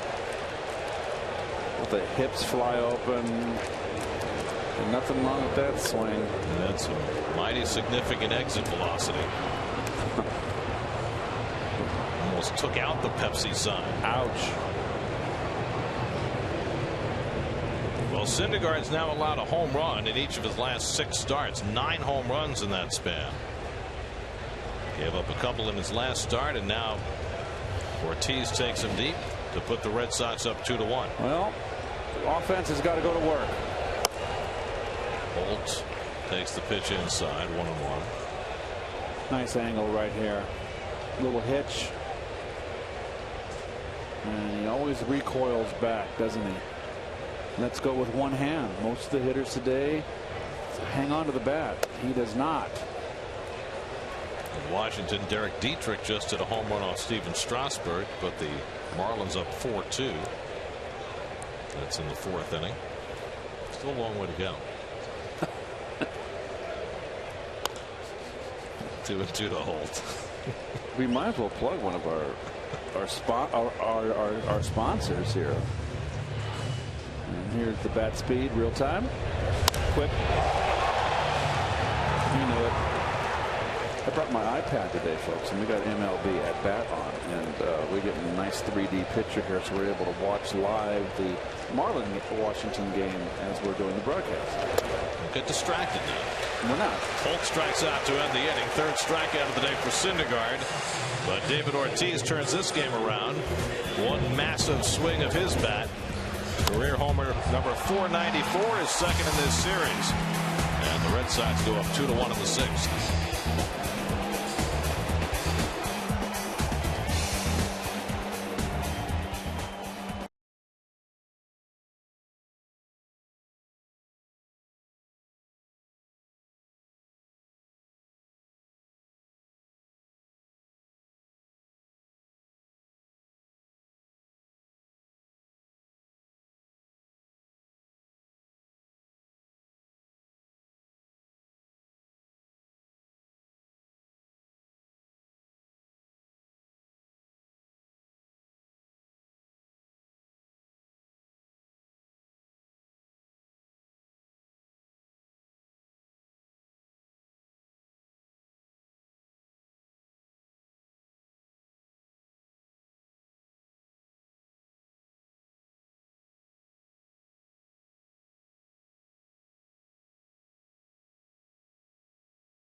Wild week leading up to the trade deadline. Take a look back at the Mets season that's earned them a spot in the playoff chase. Mets Insider presented by WB Mason today after the postgame only on SNY. There you go. A little popcorn, a drink to wash it down. Wade Miley staked to a 2-1 lead. Noah Syndergaard got poppied. Well, he's done it to a few of them. Yes, he has. Think about it this way. David Ortiz is in his 13th season with the Red Sox after the Twins gave up on him. He's hit 20 or more home runs in each of those 13 years. Murphy smacks one up the middle, and he's got a leadoff hit. So the Mets get the tying run aboard.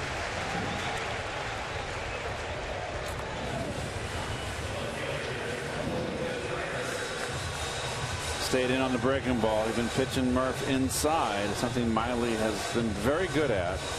A lot of most left-handers have a hard time throwing inside strikes, particularly the left-hand hitters. Now Michael Kadire is 2 for 2. So talking about Ortiz, 13 straight years with the Red Sox, 20 or more home runs. The only other player who did that for an American League team, 20 home runs, 13 straight years for one team in the American League, Babe Ruth. Wow. Babe Ruth. When you're in the same conversation about home runs as Babe Ruth. Mike Schmidt? Not in the American League. Oh. How about Ted Williams? No, he had all those interrupted years. Oh, okay. So he was interrupted with the service. Okay. By the way, today would be Ted Williams' 97th birthday.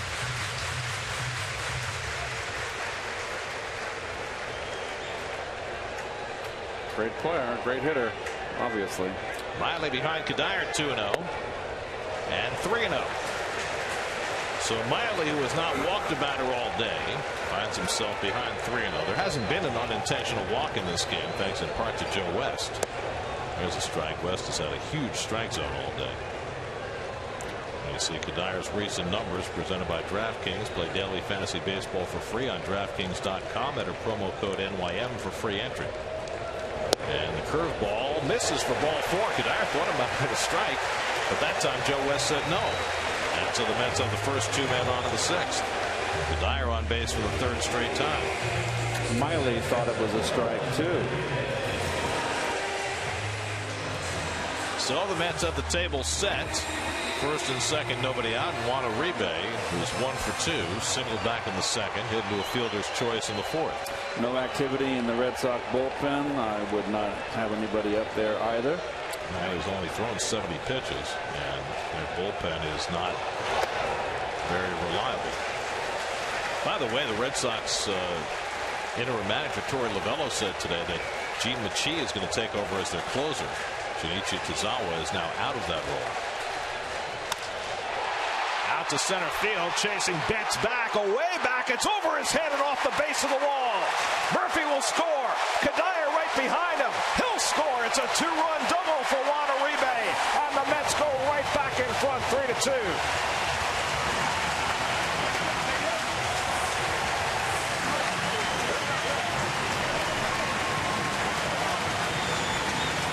Clutching out again, Uribe. 15th RBIs of the season here with the Mets. And we're going to give you a look of Kadire on the backside. Murph's going to score easy. He's on second base. He can play safety first. And then watch the back runner's the one that's got to read it. And we got one of our best base runners. Never hesitated and scores easily. Murphy playing base running third base coach, signaling as he ran that Kadire should follow him. Does anybody pay attention to him, you think? It's unbelievable. So the Mets get the lead right back. And now Tejada dribbles one. Miley off the mound, makes the play, but it's a productive out. It gets Uribe to third with 1 out. So a swinging bunt by Tejada moves Uribe to third. Well, maybe it's the Mets' day here. They're going to bring the infield in, I would assume. We got a record coming up. And then Syndergaard on deck. How about Uribe? He's been amazing. His batting average is not much to talk about, but 90 at bats as a Met, 15 RBIs. He's been worth his weight in gold, and that's going to get a little walk to the mound. I believe that's the pitching coach, Carl Willis. Yes, it is. Nobody up as yet in the Red Sox bullpen. The Mets bullpen is cranking. Syndergaard's thrown 96 pitches. He's out on deck at the moment, but with Hansel Robles getting up, Terry, if the situation is right, might well think about a pinch hitter. We'll see.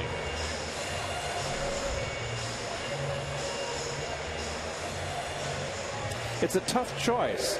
I like the way Syndergaard's pitching. He swings a good bat, but it's a lefty-lefty situation if Recker doesn't come through. If Recker comes through, it's moot.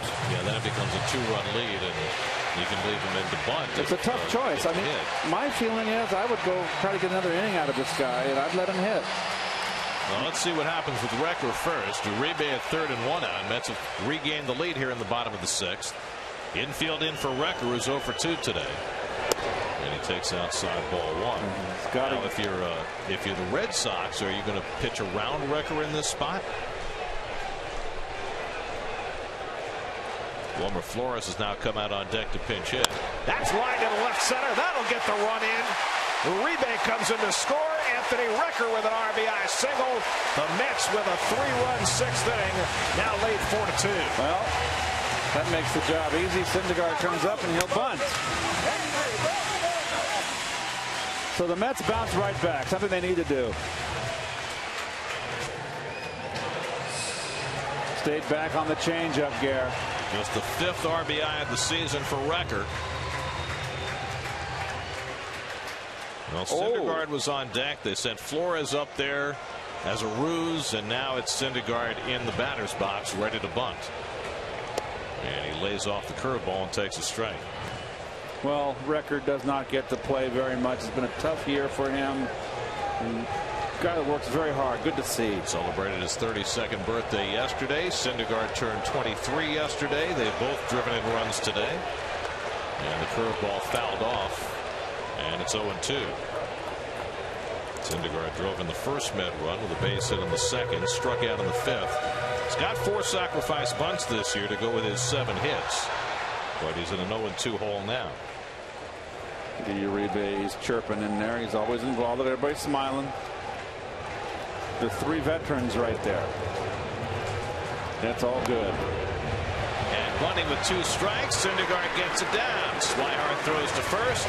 2-3 on the sacrifice, moving Recker to 2nd. 3rd time the charm for Syndergaard. Thought he had a play at second base. Takes a little bit of courage to make that play. I think if he gets it and throws, Gary, he's got him. Take a peek here. Let's look. Oh, he's definitely. I think he second guessed himself too. It was. You need courage.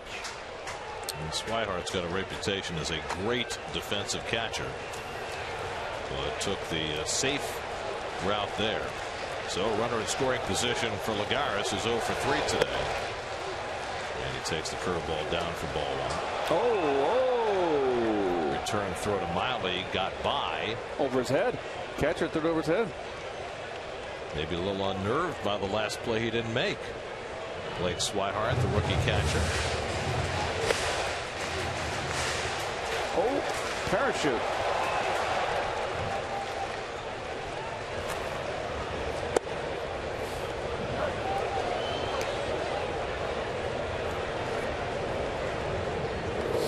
So Miley gets a 1-run lead and cannot hold it.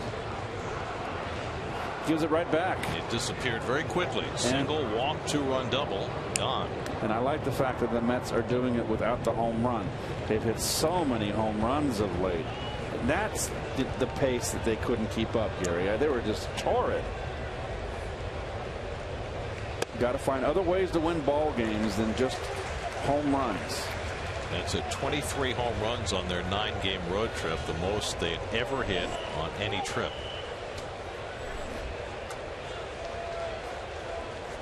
They have not hit a home run on this homestand yet. A lot of games left in this homestand. Sounds like a theme. 2-1 to Lagares. And now 3-1. Granderson's on deck, first base open, and you know how Curtis has struggled against left-hand pitching. It's a big run out there. They're all big runs now. Every game is important. Met fans got to be just wallowing in it for a long time. These are meaningless games. The Mets are in the thick. Not only in the thick, in the lead. Bogart's right in front of the grounder. Throws out Lagares to end the inning, but the Mets regain the lead in the bottom of the 6th. Get a couple of men on, and Juan Uribe, who's been a wrecker since joining the Mets, drives in 2. And then Wrecker himself drives in another. 4-2 New York as we go to the 7th.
Dealers, visit them on the web at searchmercedes.com. Let's answer our Verizon trivia question. We asked the 2 players who played 200 games for the Mets and Red Sox. I believe it's Jason Bay, Carl Everett. Carl was the gentleman I was referring to that was taking BP as if it was his last day on Earth. Carl, it's BP. Relax. It's either him or the dinosaurs. Rusney Castillo taking all the way as he leads off the 7th.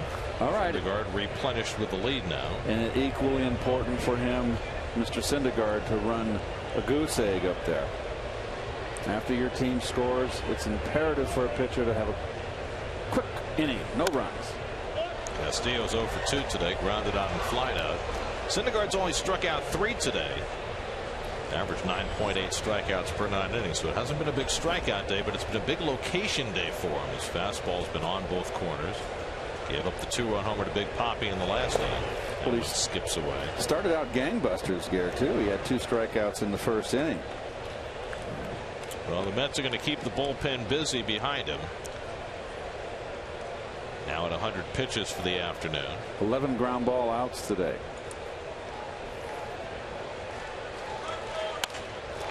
Syndergaard able to snag it.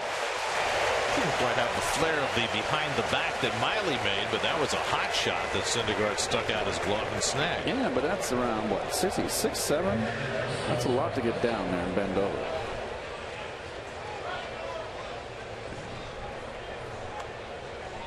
No problem. So Castillo retired, 1 away. Heath Hembree up in the Boston bullpen with the pitcher due a 4th in the inning.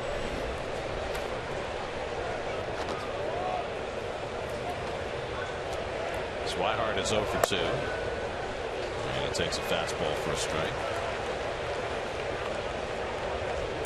That's at Hansel Robles and Sean Gilmartin up in the bullpen.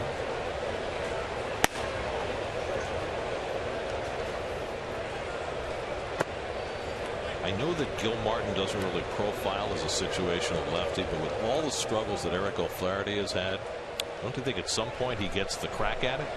I think maybe now's the time. Well, my feeling is that grounded toward the hole. Uribe smothers it, but can't make a play. he got there. So Swihart has an infield hit.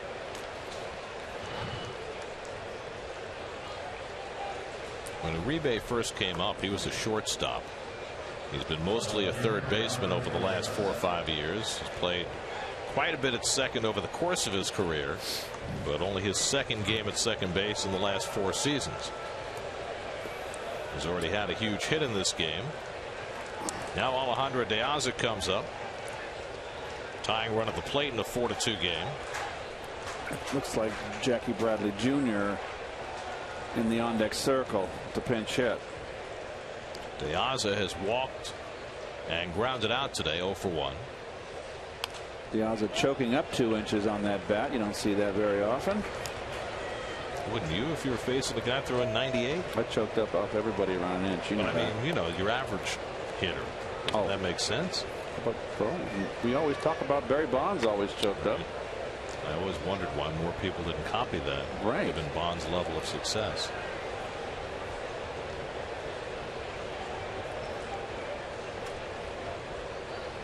De Aza waving at the changeup, but it gets away from Recker. His throw, though, on a hop skips on by Tejada. Otherwise, they would have had Swihart at second. The throw was there in time, but it just skipped past Tejada. Well, Anthony's not happy right there with himself. He went.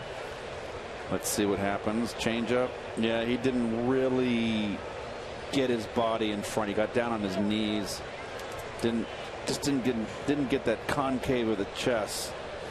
But back up by Uribe to make sure that ball wasn't in center field, and Swihart couldn't go to third. It's a wild pitch, moving Swihart to second. 2-strike count on De Aza.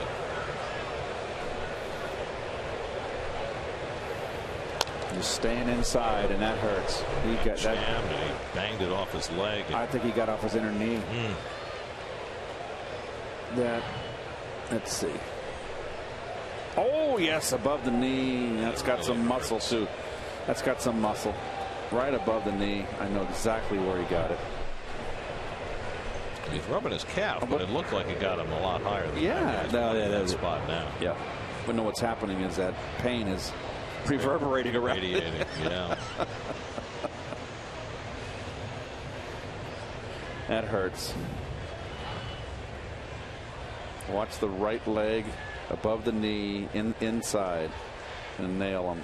Ooh, yep. Ooh, that hurts just to watch. Yep. He's going to have a major walnut there tomorrow and bruise.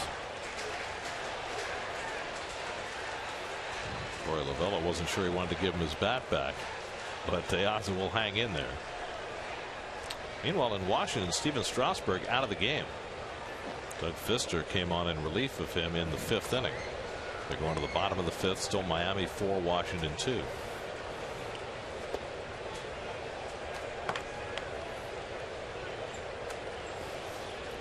So De Aza back in the box after a painful foul ball. Swihart at second and 1 out. And De Aza lifts one to center. Lagares eases back. Swihart tagging, and Lagares' throw not in time. Milan got a late break back on that ball. Well, we've already seen in this series, Swihart is quicker than your average catcher. He's had a couple of stolen bases, had the inside the park home run, sort of. And teams have taken advantage of Lagares and his elbow issues, whereas last year nobody would have even tried to go to third on a play like that. So now Jackie Bradley will be the pinch hitter. Bradley started the first 2 games of the series, went 2 for 8, including a 2-run homer. Tyler Clippard up in the Mets bullpen. Mets want one more out of this Young Norseman. He's thrown as many as 116 pitches in a game this year. He's at 108 now. Nice block.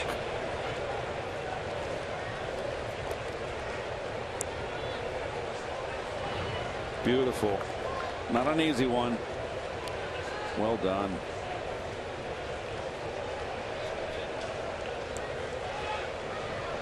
Cradled it like a little baby.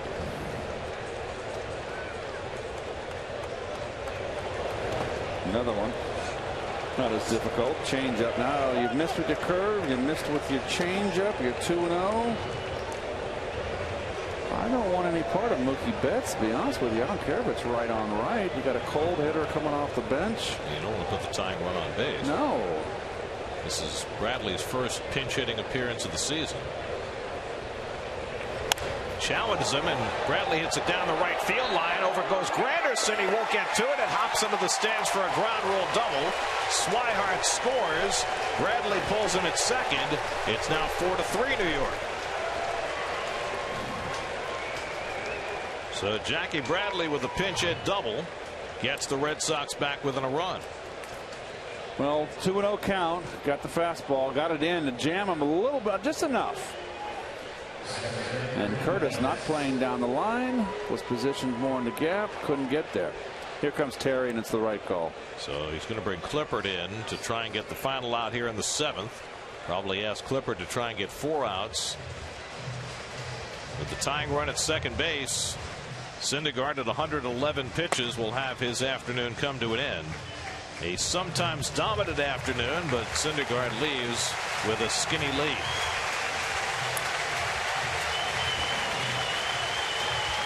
Good performance, Gareth. Call to the bullpen brought to you by Verizon. 4-3 Mets in the 7th. We'll be right back to Citi Field.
Well, Syndergaard out after 6 2/3, and it will not be Tyler Clippard. It will be Hansel Robles. Syndergaard not happy that he couldn't get through that 7th. Gave up the RBI double to Jackie Bradley.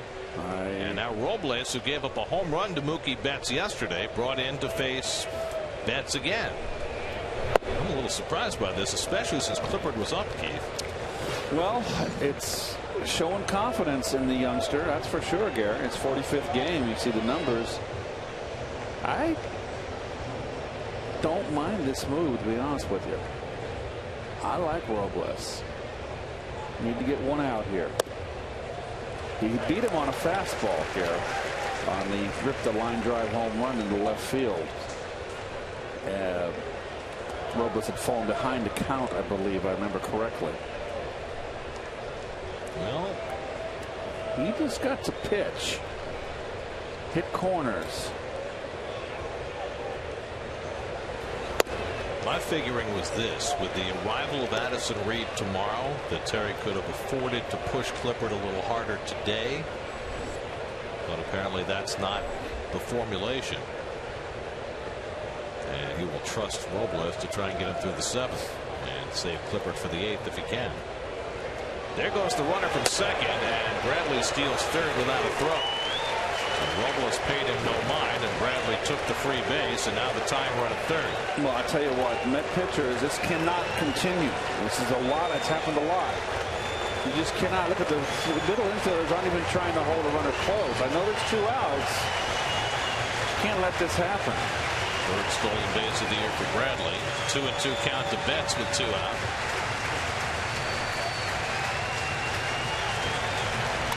And Betts flies one down the left field line. Kadire coming over, but it lands for a base hit, and that'll tie the game. Heading for second as Betts takes the turn there. He's going to try for third, which is uncovered, and he makes it safely. That's good base running. The Red Sox tie the game at 4 on a fly ball triple from Mookie Betts.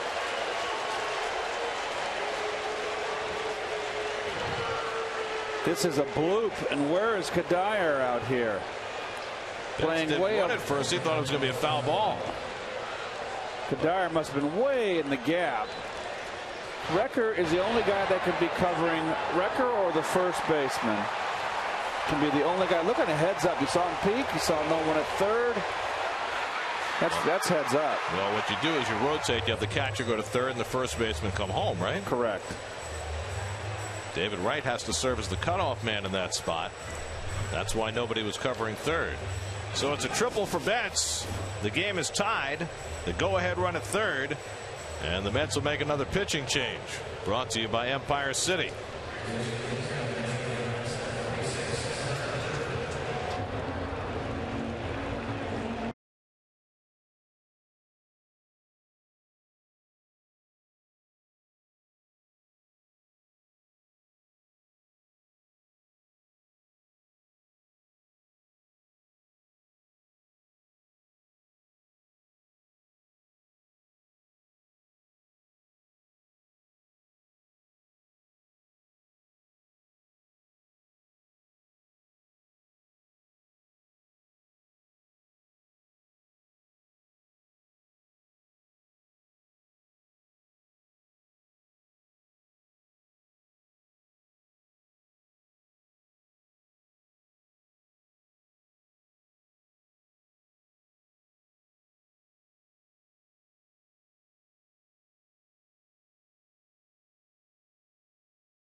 The Mets to face Pablo Sandoval with the go-ahead run at third and 2 out.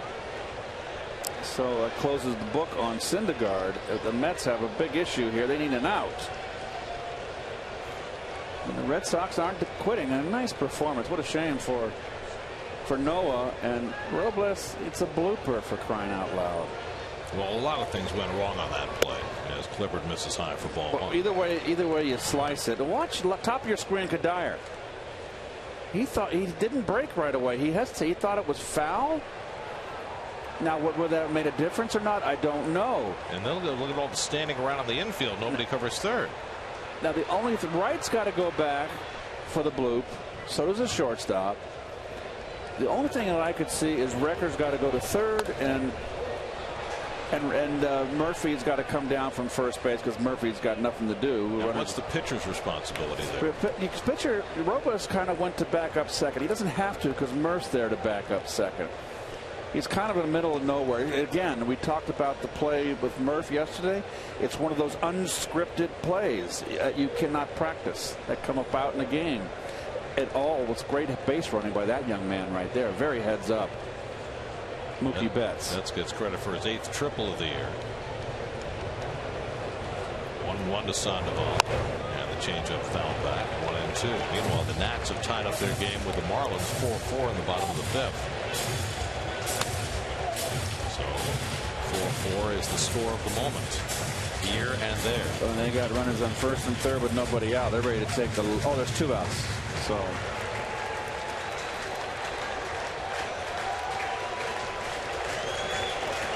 Clippard had the day off yesterday after a scoreless inning on Friday night. 1-2 to Sandoval. Struck him out. Went away with the fastball to get Sandoval and put the inning to bed, but not before the Red Sox rallied to tie it up. A couple of big 2-out hits. Bradley an RBI double. That's a fly ball triple. And Boston gets even 4-4, 7th inning stretch at Citi Field.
Mercedes-Benz Tri-State dealers. Visit them on the web at searchmercedes.com.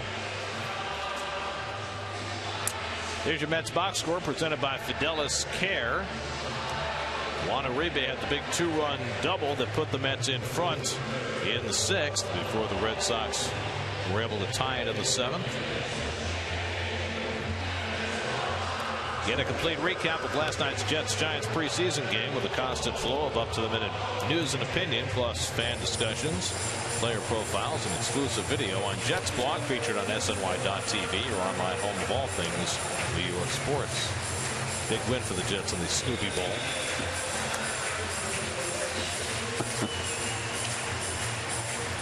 Curtis Granderson making friends wherever he goes.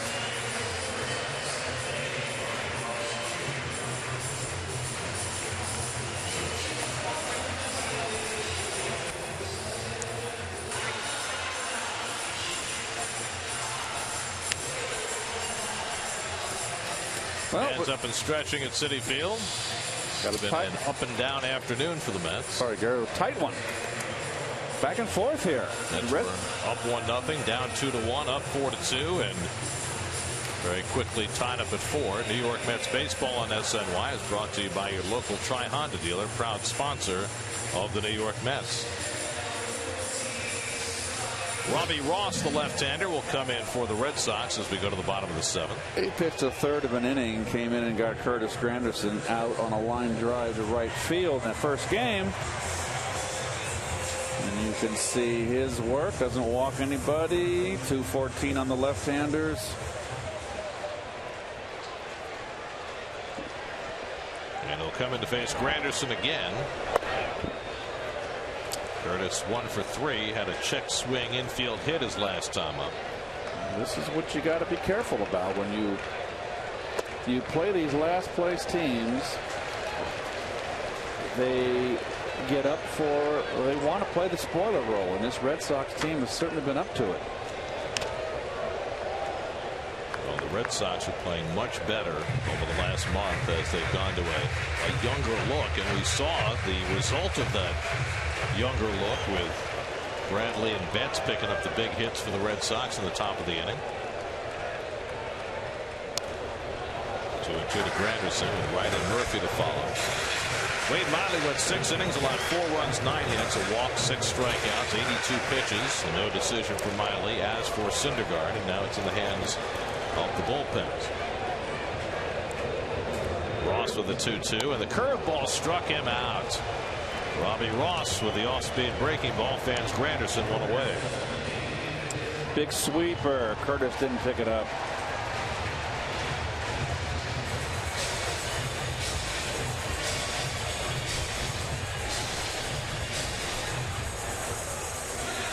So 1 out and nobody on. Now they're going to leave the lefty in to face David Wright. That's because you got Murph behind him. The other night they took Ross out after 1 batter. And the next guy, Alexi Agondo, gave up 2 walks and a base hit and eventually walked in a run. So this time they'll leave Ross in and take the chances. Well, you better be careful throwing that soft curveball. He gave it away with his motion. Heath Hembry, the right-hander, is ready in the bullpen, but Ross facing Wright, who's one of the best in the last decade at hitting left-handers. And quickly behind him, 2-0. 8 for 19. 8 for 19 against left-handers this year, David. And now 3-0.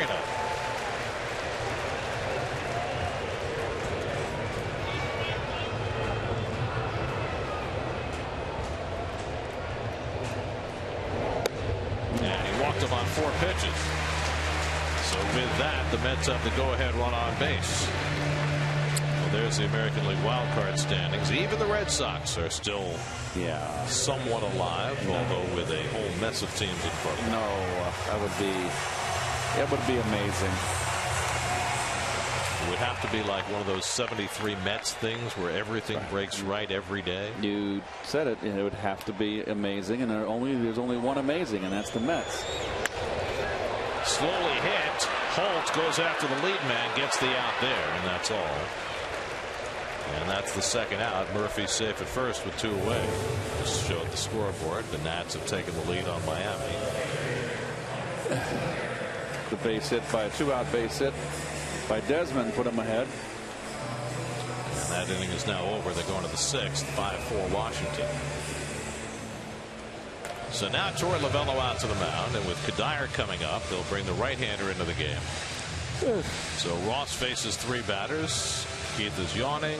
And Kadire will come up to face Hembry. It was not because I'm bored.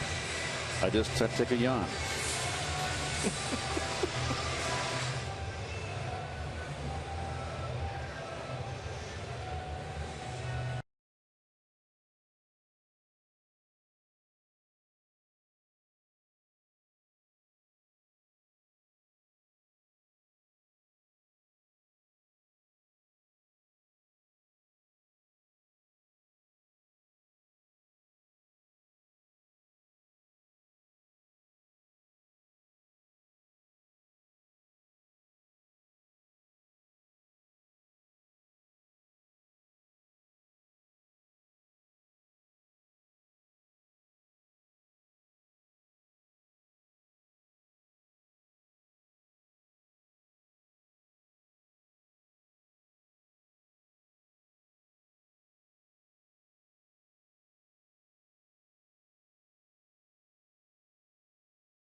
well in the end, each giving up 4 runs. Miley and Syndergaard both out of the game now. And Heath Hembree will be the 3rd Boston pitcher. He threw an inning of work in that first game in the series. Comes in to face Michael Kadire, who's been on base 3 straight times, 2 singles and a walk. There goes Murphy, first pitch, and the pitch so high Swihart can't even think about throwing. And Murphy has just his 2nd stolen base of the season. And a good time to do it. Good time to sneak it. Great jump. Wouldn't have had him. Very nice. Now base hit puts the Mets back in front.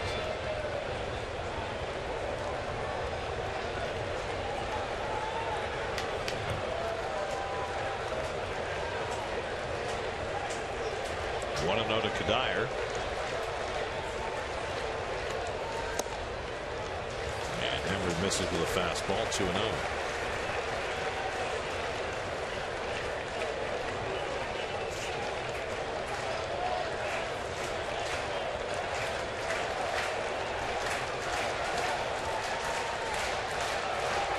And Kadire lines a base hit.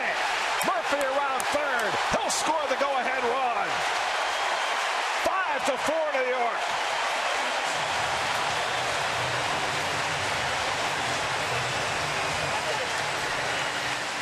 There you go. Big day for Michael Kadire. His 3rd hit. He drives in the go-ahead run. Murphy's stolen base pays dividends, and the Mets are back in front. Boy, it would look like a lost season for Kadire. And in the remaining 5-6 weeks of this season, it can all be forgotten. Big day today. Murph, well done, stealing a base.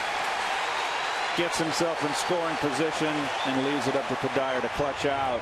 And this is a heck of a ball game. The former batting champion the Mets thought they had signed has finally shown up. And you saw the reaction there from Kadire. He's been a leader on this team all year. And all of a sudden, he is finding his mojo here in August. There's Uribe, already has a big hit today. Uribe hit a 2-run double off the center field fence to put the Mets in front of the 6th inning. Big stolen base from Murph. Big hit from Kadire.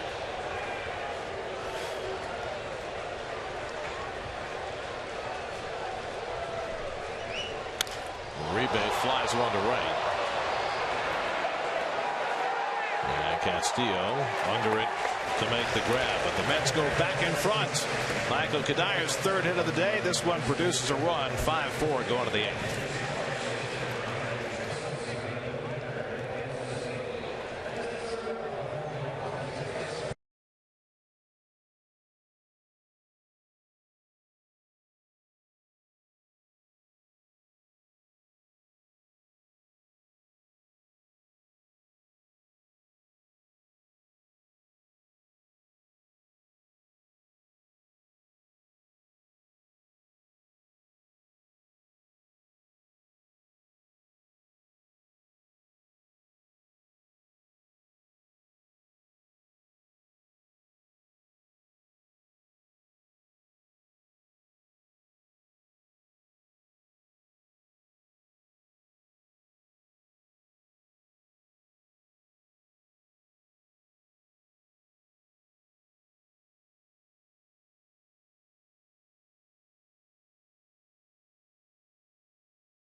Moves from left field to first base. Daniel Murphy moves from first base to second base, and Yoenis Cespedes comes in to play left field. Uribe comes out of the game. And all that, 3 changes, actually 4 changes, and only 1 player off the bench used, and that, of course, is Cespedes in left. Xander Bogaerts leads off the 8th. Tyler Clippard now with a 1-run lead. Bogaerts fouls off the changeup, 0-1. Clippard came in to get the final out of the 7th. After Hansel Robles gave up the tying triple to Mookie Betts. So Clippard is now pitcher of record on the long side, with Kadyr's base hit having put the Mets right back in front. See if the Red Sox have an answer again. Bogaerts is 2 for 3 today. And he punches one out to right. Granderson is right there. 1 out. It's a heck of a ball game here. Red Sox have not made it easy on the Mets. Mets were up 1-0 going to the 6th. Ortiz hit a 2-run homer. Mets came right back with 3 in the bottom of the 6th. But the Red Sox tied it up in the 7th, and the Mets regained the lead in the bottom of the inning. Now Big Papi comes up for the first time since his home run. And he hit an absolute seed off the facing of the second deck in right field against Noah Syndergaard. Watch this. 3-1 fastball down in middle. Syndergaard knew it right away.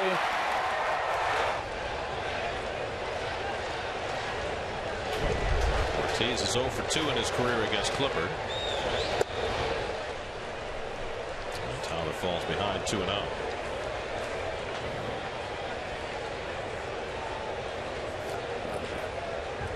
Ortiz's home run was the 494th of his career. 2-0 changeup might have surprised him. 2-1. Shouldn't be a surprise with Clippard. It was his stock in trade. Well, if you're going to throw that changeup, you got to keep it away. Brock Holt on deck. Red Sox 4 runs, 7 hits. Mets 5 runs, 10 hits. The Red Sox are trying to sweep a 3-game series for only the 2nd time this season. They're coming in. And a borderline strike call by Joe West. There have been a few of those today. 2-2. Only sweep the Red Sox have pulled off of 3 games or more this year against Oakland back in June. Team with the worst record in the American League. Oh, back. Big rip. Big rip on a curveball and hanging. Might have been a changeup up. Good cut by Pop.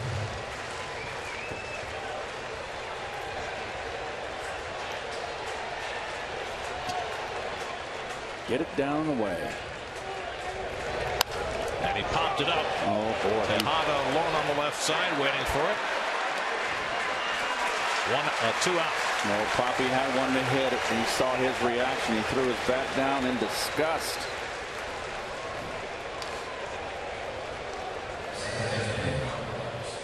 Big out. So Clippard has faced 3 batters and retired them all. And there's the circle change, and there's the swing by the big guy. A little tardy. Now it's Brock Holt with 2 out and nobody on. Holt 1 for 3 today, 2 for 11 in this series.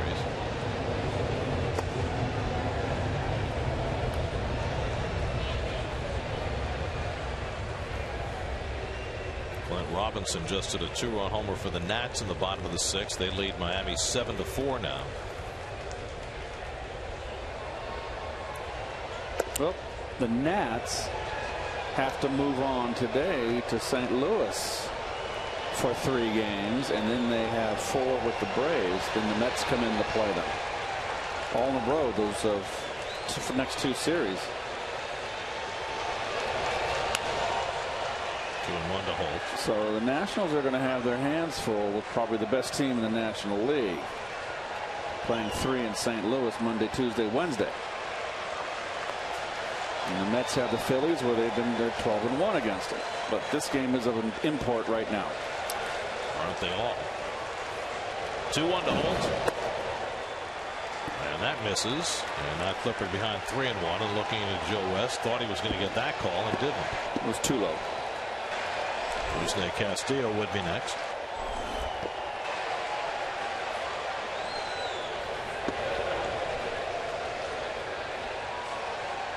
And Holtz fouls off the fastball. Now it's 3-2.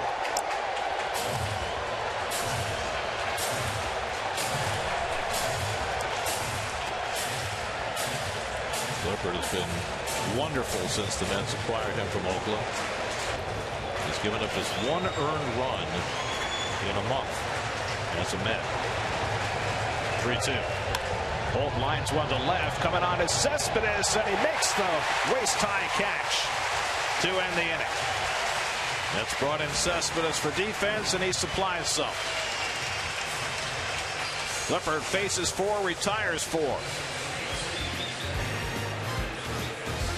Now to the bottom of the 8th with the Mets looking for insurance, up 5-4.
Fans in attendance will receive a fleece blanket courtesy of the Northwest Company. Hope you don't need it that night. For tickets, visit Mets.com/tickets.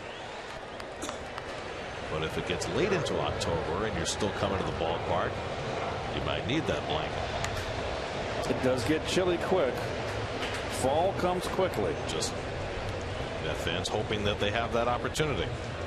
Ruben Tejada leads off the home 8th against Heath Hembry and hits one deep to left center field, but De Asa gets over there. Boy, ball coming off Tejada's bat just doesn't carry the way it does off some. I don't think he got all of that. Yeah, that was a can of Del Monte. Yes, it was. Corn right off the top shelf.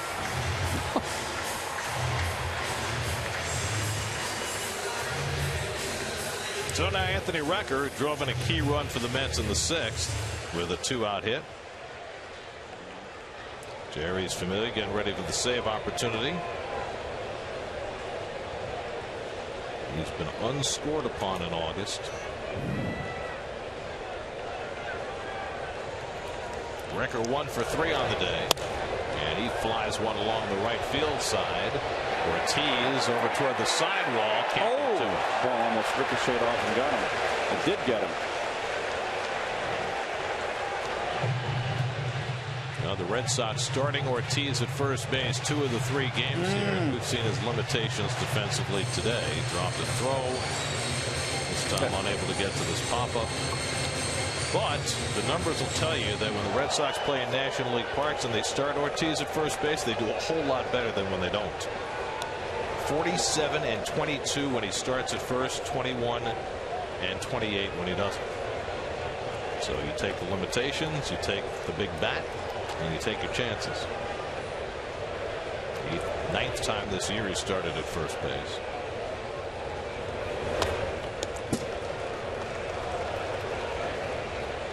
One to record. Michael Conforto out on deck. He'll be a pinch hitter for Clippard. Well, Clippard got the job done today. 4 up and 4 down after a trip to the nail salon yesterday. Fell on a cracked fingernail. Went to one of the local nail proprietors. A little 5-minute treatment, and he was good to go. Hey, whatever it takes. You see him looking at that nail right now, making sure that everything's intact. No, don't pick it. File. Get the file out. Well, the Mets found out who the best nail salon in the neighborhood was when they had R.A. Dickey, because he was so meticulous about his fingernails as a knuckleballer. Sandoval handles the 2-hopper and throws out record 2 away. And so they knew exactly where to send Clippard when he had the fingernail issue, and obviously it took, because Clippard was right on it, the money today.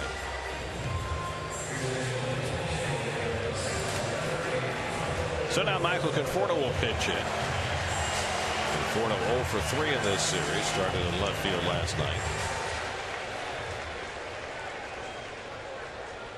In the top of the 9th, Familia will get 6, 7, and 8 in the Red Sox batting order. Castillo, Swihart, and De Aza. With Travis Shaw, the left-handed bat, left on the Boston bench, with the pitcher's spot due up 4th.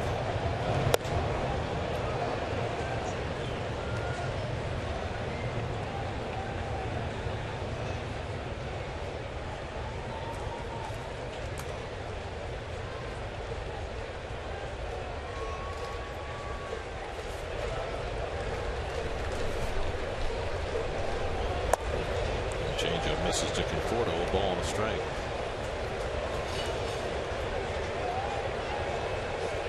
Robbie Ross is on the hook in this game. He went 2/3 of an inning. He got charged with the go-ahead run in the bottom of the 7th.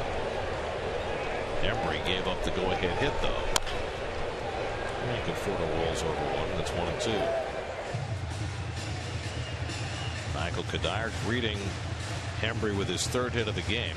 You know, Kadire, before the last week, had 3 3-hit games all season. He's had 3 3-hit games this week. Good for him. I mean, what a turnaround. Yep.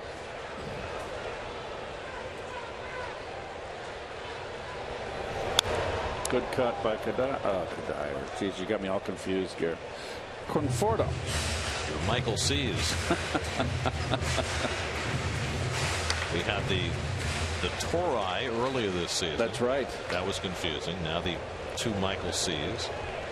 But at least one had, you could distinguish the difference between the 2. Well, this Michael C's a left-hand batter, the other right-hand batter. And Conforto dumps one out of left center for a base hit. So a pinch hit single for Michael Conforto. Nice hitting. I like Michael using left center field.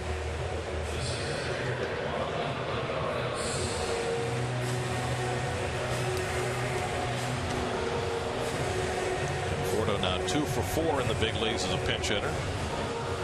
Usually a role that is better suited for a veteran, but he's handled it when given the opportunity. Now Lagares looking for his first hit in the series. 0 for 4 today, 0 for 9 in the 3 games.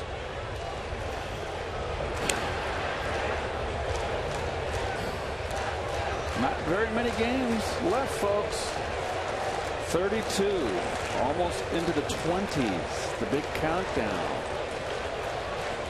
Whole month of baseball. 32 games. That's a 5th of the season. No, I never looked at it in terms of that as a player. You looked at it in terms of month. Right.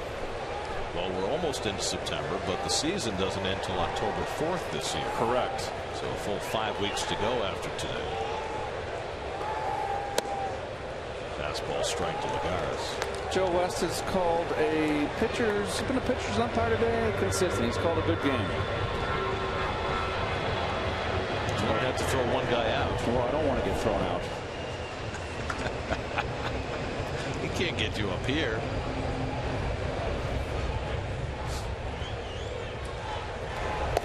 That gets away from Swihart, and that'll move Conforto down to second. Well, that's a pass ball, and that is just a little lack of concentration here.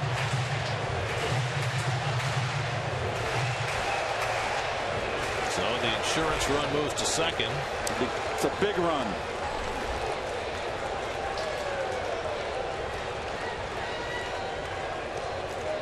I'd give that a pass ball here. Yeah, the official score is still making up his mind, and he just said wild pitch. Okay. He gave it due consideration, though, Keith, and I'm sure he listened to what you had. I'm not going to argue over whether it's an earned run for the pitcher or not. Howie Carpenter, the official scorer today, one of the best ever. We learned from the great Bill Shannon and Red Foley. Red Foley.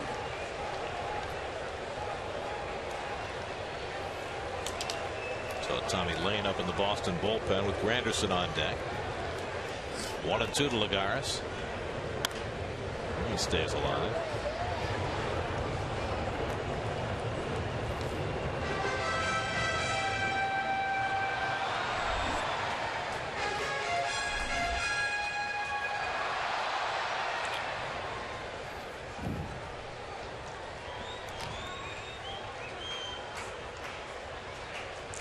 Nats and Marlins have gone to the 7th, 7-4 Washington. Nationals have hit 7 home runs in that 3-game series. Starting to find the range. It is inevitable that the Nats are going to go on some kind of run before this year is over. Well, maybe it's starting now. Well, Sports Night tonight at 10:30. Major League Baseball, Little League Baseball, golf, and everything else. Sorry, Keith. No, it's just you said it, Garrett Worth. He's got a couple hits today and a 2-run home run, 3 RBIs. He's been struggling. They need him to hit. Desmond is hot now. They've been waiting all year for that. They're not going to go away.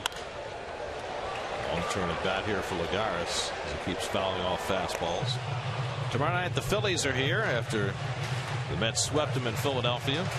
See if the Phillies have a response. It'll be Bartolo Colon off his relief outing against the rookie Jared Eichhoff. 6 o'clock tomorrow night right here on SNY.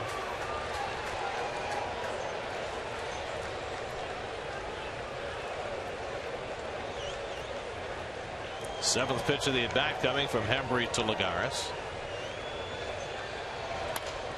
And Juan fouls off another fastball with a 98 from Hembree. 1-2 count and just running gas up there.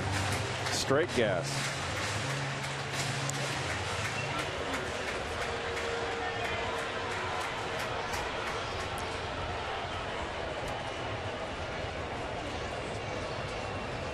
That's a banged out 11 hits today. Could use one more here to get some insurance for Familia. Good at bat by Lagares here. It's a big run to drive in. Shaded to right field in the outfield, opposite field I should say. And like the whole game, the outfield playing very shallow.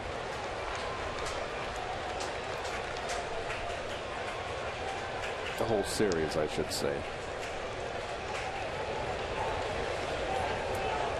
This will be the 9th pitch of the at bat. Lagares fouls back the fastball. They threw him one slider and then went right back to the heater. Well, that's what you're going to get.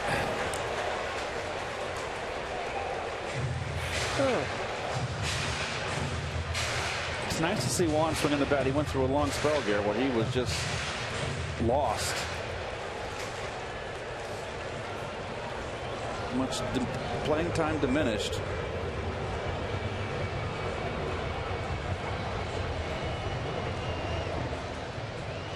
Again the 1-2, and that's too high. Well, the Mets are going to face 3 right-handers against the Phillies, so Lagares probably will not be in the lineup for those.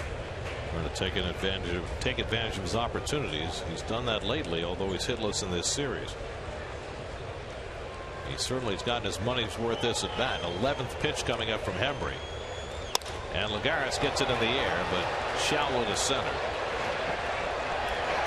Diaz has got it. That retires the side. Mets will take a 1-run lead into the 9th and put it in the capable hands of Jeurys Familia. Unscored upon in the month of August. 15 straight scoreless innings. Tries to tack on a 16th today.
It's another opportunity to win prizes from Delta Airlines. Go to Mets.com/Delta Dugout to sign up now. Well, they're all big. Going after number 35 today with a 1-run lead. And it would be large. Second appearance in the series for Familia. We're at the 9th inning of the tie game on Friday night. He struck out Rusney Castillo on Friday. He'll face him to start the bottom of the top of the ninth. And a slider is in for a strike. Castillo today 0 for 3, 0 for 7 in the series. Like Swihart on deck, then Alejandro De Aza. Familia has been tougher than ever over this last stretch. Slowly hit. Tejada hesitated and lost. Got to make that play. That is a big mistake. Ruben got caught. Watch the stutter step here. He comes in hard, and then he stutters, and then he comes in for the short hop. I don't know why he stuttered, but he knew once he did that little double take on the, he had to rush the ball to first. And then he double clutched the throw. It didn't help either. Got to make that play. No, that really hurts. That's an infield hit for Castillo despite the hesitation. So now Swihart, who's 1 for 3 today, 4 for 10 in the series. I don't know why David's playing in at third base. You always play for the win on the road.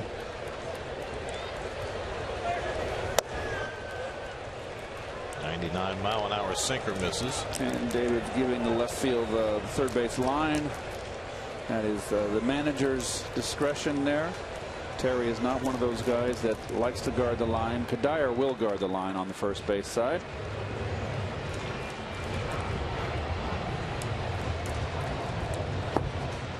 One and 0 to Swihart.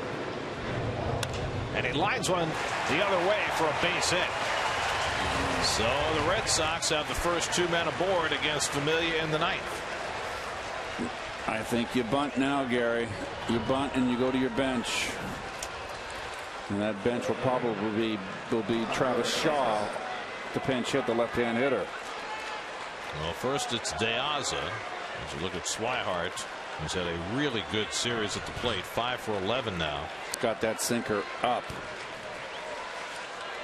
So De Aza taking a long time looking down at Brian Butterfield, the third base coach, to see whether the bunt is on here. De Aza's 0 for 2 today, 0 for 6 in the series. Mets got to play it like the bunt, but you can't put any play on because you just don't know. You put the regular bunt play on, don't expose any the left side of the infield with a wheel play.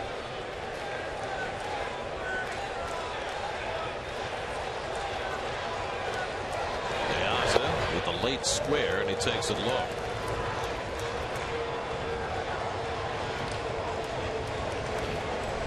Travis Shaw waiting on deck to pinch hit.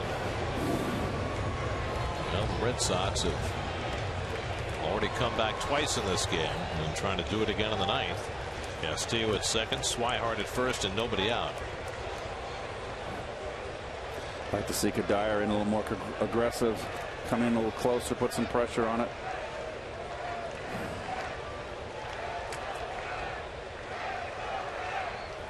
De Aza bunting foul. Didn't really square that. No, he's got to square around. It's a sacrifice. You got to give yourself up. It's almost like he's trying to disguise it the way you would for the heck a hit. with it. Just put the bunt down.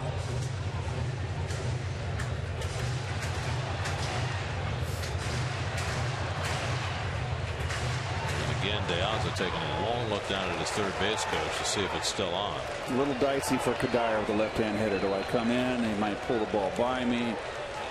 A dicey choice there at first, but he's got to come in a little more. He's been bunting the first 2 pitches. And he gets that one foul. David came in, made sure to grab it before he could even think about going back into fair territory. And now it's 1-2. Again, now do they keep the bunt on? Not sacrificing. And now, as a defensive player, Gary, it was more etched in stone that you would go let him hit with 2 strikes. But you know, if you're still playing in, like Kadire's looking in the dugout, wanting to know, want me to play back, or do you want me? They're pushing him back. David will probably stay in. And you get caught in between here. You just don't know what they're going to do. So you're playing back. You can't be a part of the bunt now. Just defend your position. David staying a step in on the grass just in case. 1-2 to De Aza.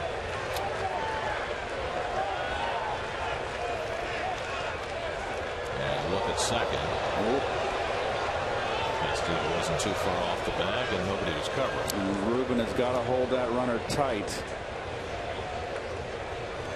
at second base.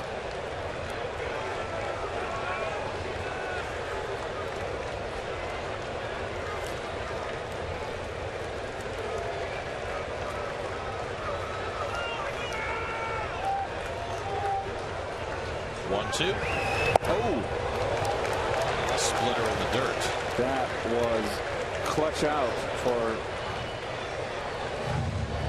Wrecker here. Not an easy one. That splitter has become a much more important part of Familia's repertoire just in the last 2 weeks. But that one came up well short of the mark. It's a little bit tougher when you're in a stretch run and you're asking someone to throw it, Gary. With runners in scoring position in a save situation. And there's just something new in the repertoire. 2-2 to De Aza. Shaw, the pinch hitter, on deck.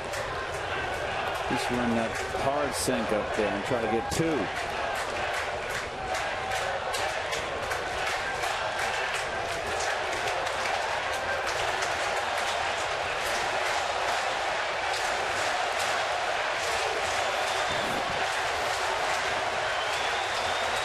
Two coming. Struck him out. Nasty splitter by Familia to strike out De Aza for the first down. A 96-mile-an-hour splitter. I have to see this. Sure was.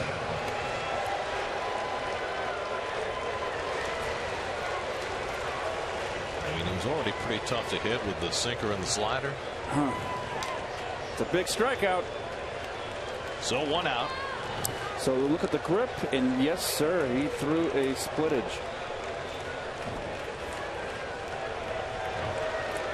So now it's Travis Shaw, who started at first base yesterday. 1 for 5 in the series.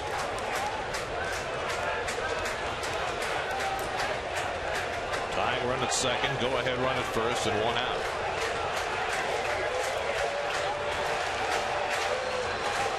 And Shaw takes just off the plate with a splitter. Ball 1. Do you worry about him falling in love with that pitch? I do. I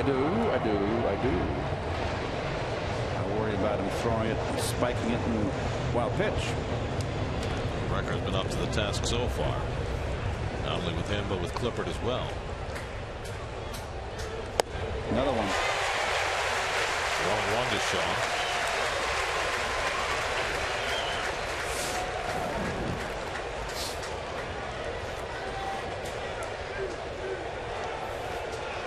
Castillo at second, Swihart at first, and 1 out. 5-4 New York, top of the ninth.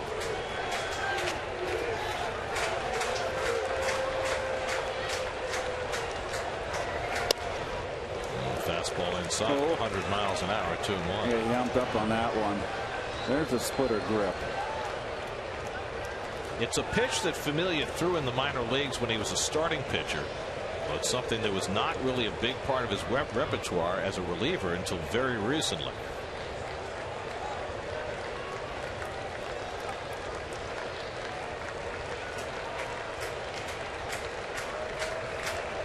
Now it's 2-1 to Shaw. And Shaw has shown a lot of good patience here, making him get that pitch up. We've seen the Met pitchers get burned 3-1 earlier in the game. David Ortiz off Syndergaard got a fastball 3-1 and bit it off the Pepsi porch sign. Mookie Betts on deck. Big pitch here for Familia behind on Shaw. Power hitter 3-1.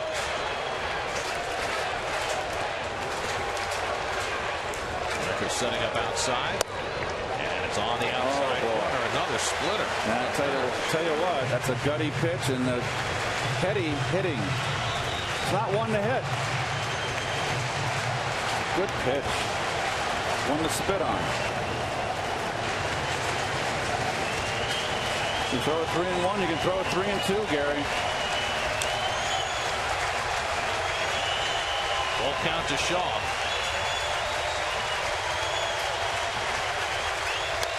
And it bounces one foul. Got it up.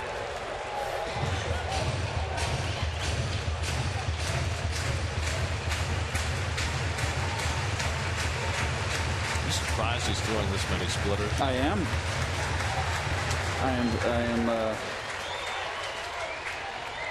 enormously surprised.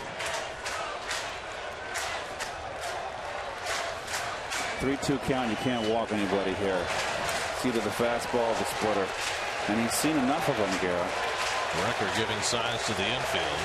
That last pitch, Castillo was dancing off second base. Castillo not a big base stealer. Swihart, though, at first has already stolen a couple in the series.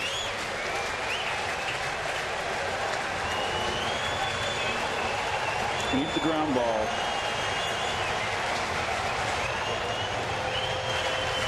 Seventh pitch of the at-bat coming to Travis Shaw.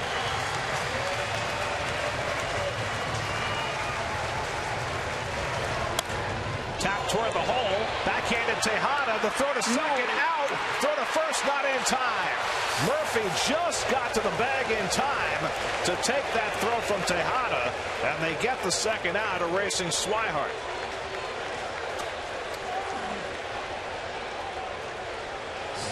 Nicely done, Ruben. Daniel just about gave me a heart attack. I don't know why he wanted to try to turn off balance. I mean, a nice throw, but been better just to eat that. So now 2 out. The tying run at third, the go-ahead run at first, and Mookie Betts, who drove in a tying run in the 7th inning with a fly ball triple, will get another turn. Betts is 4 for 14 in this series with a double, a triple, and a home run. How many straight splitters did he throw Shaw, Gary? They threw one fastball in the sequence, 1 out of 7. Okay, tough hitter. Castillo at third, Shaw at first, and 2 down.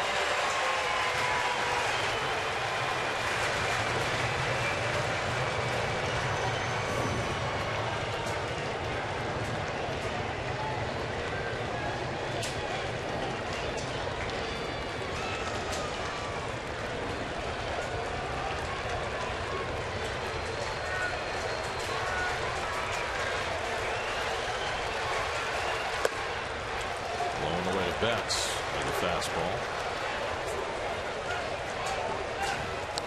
Almost Sandoval would be next.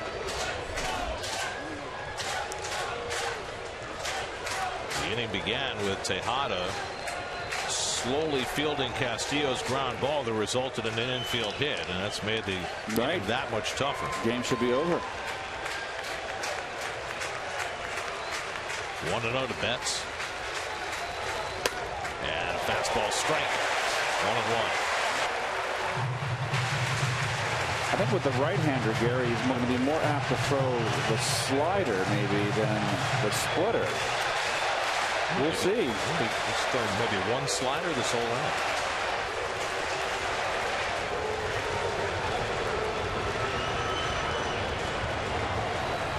One to Betts. There it is. That's a slider, and it's on the corner, and it's 1-2. There it is.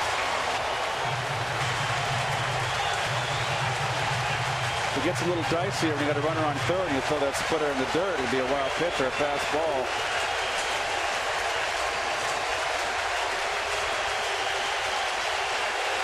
One more strike to get.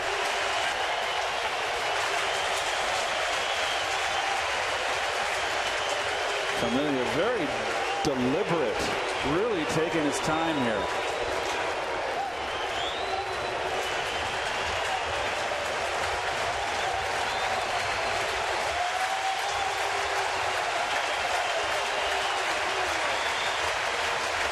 He struck him out, and the ball game is over.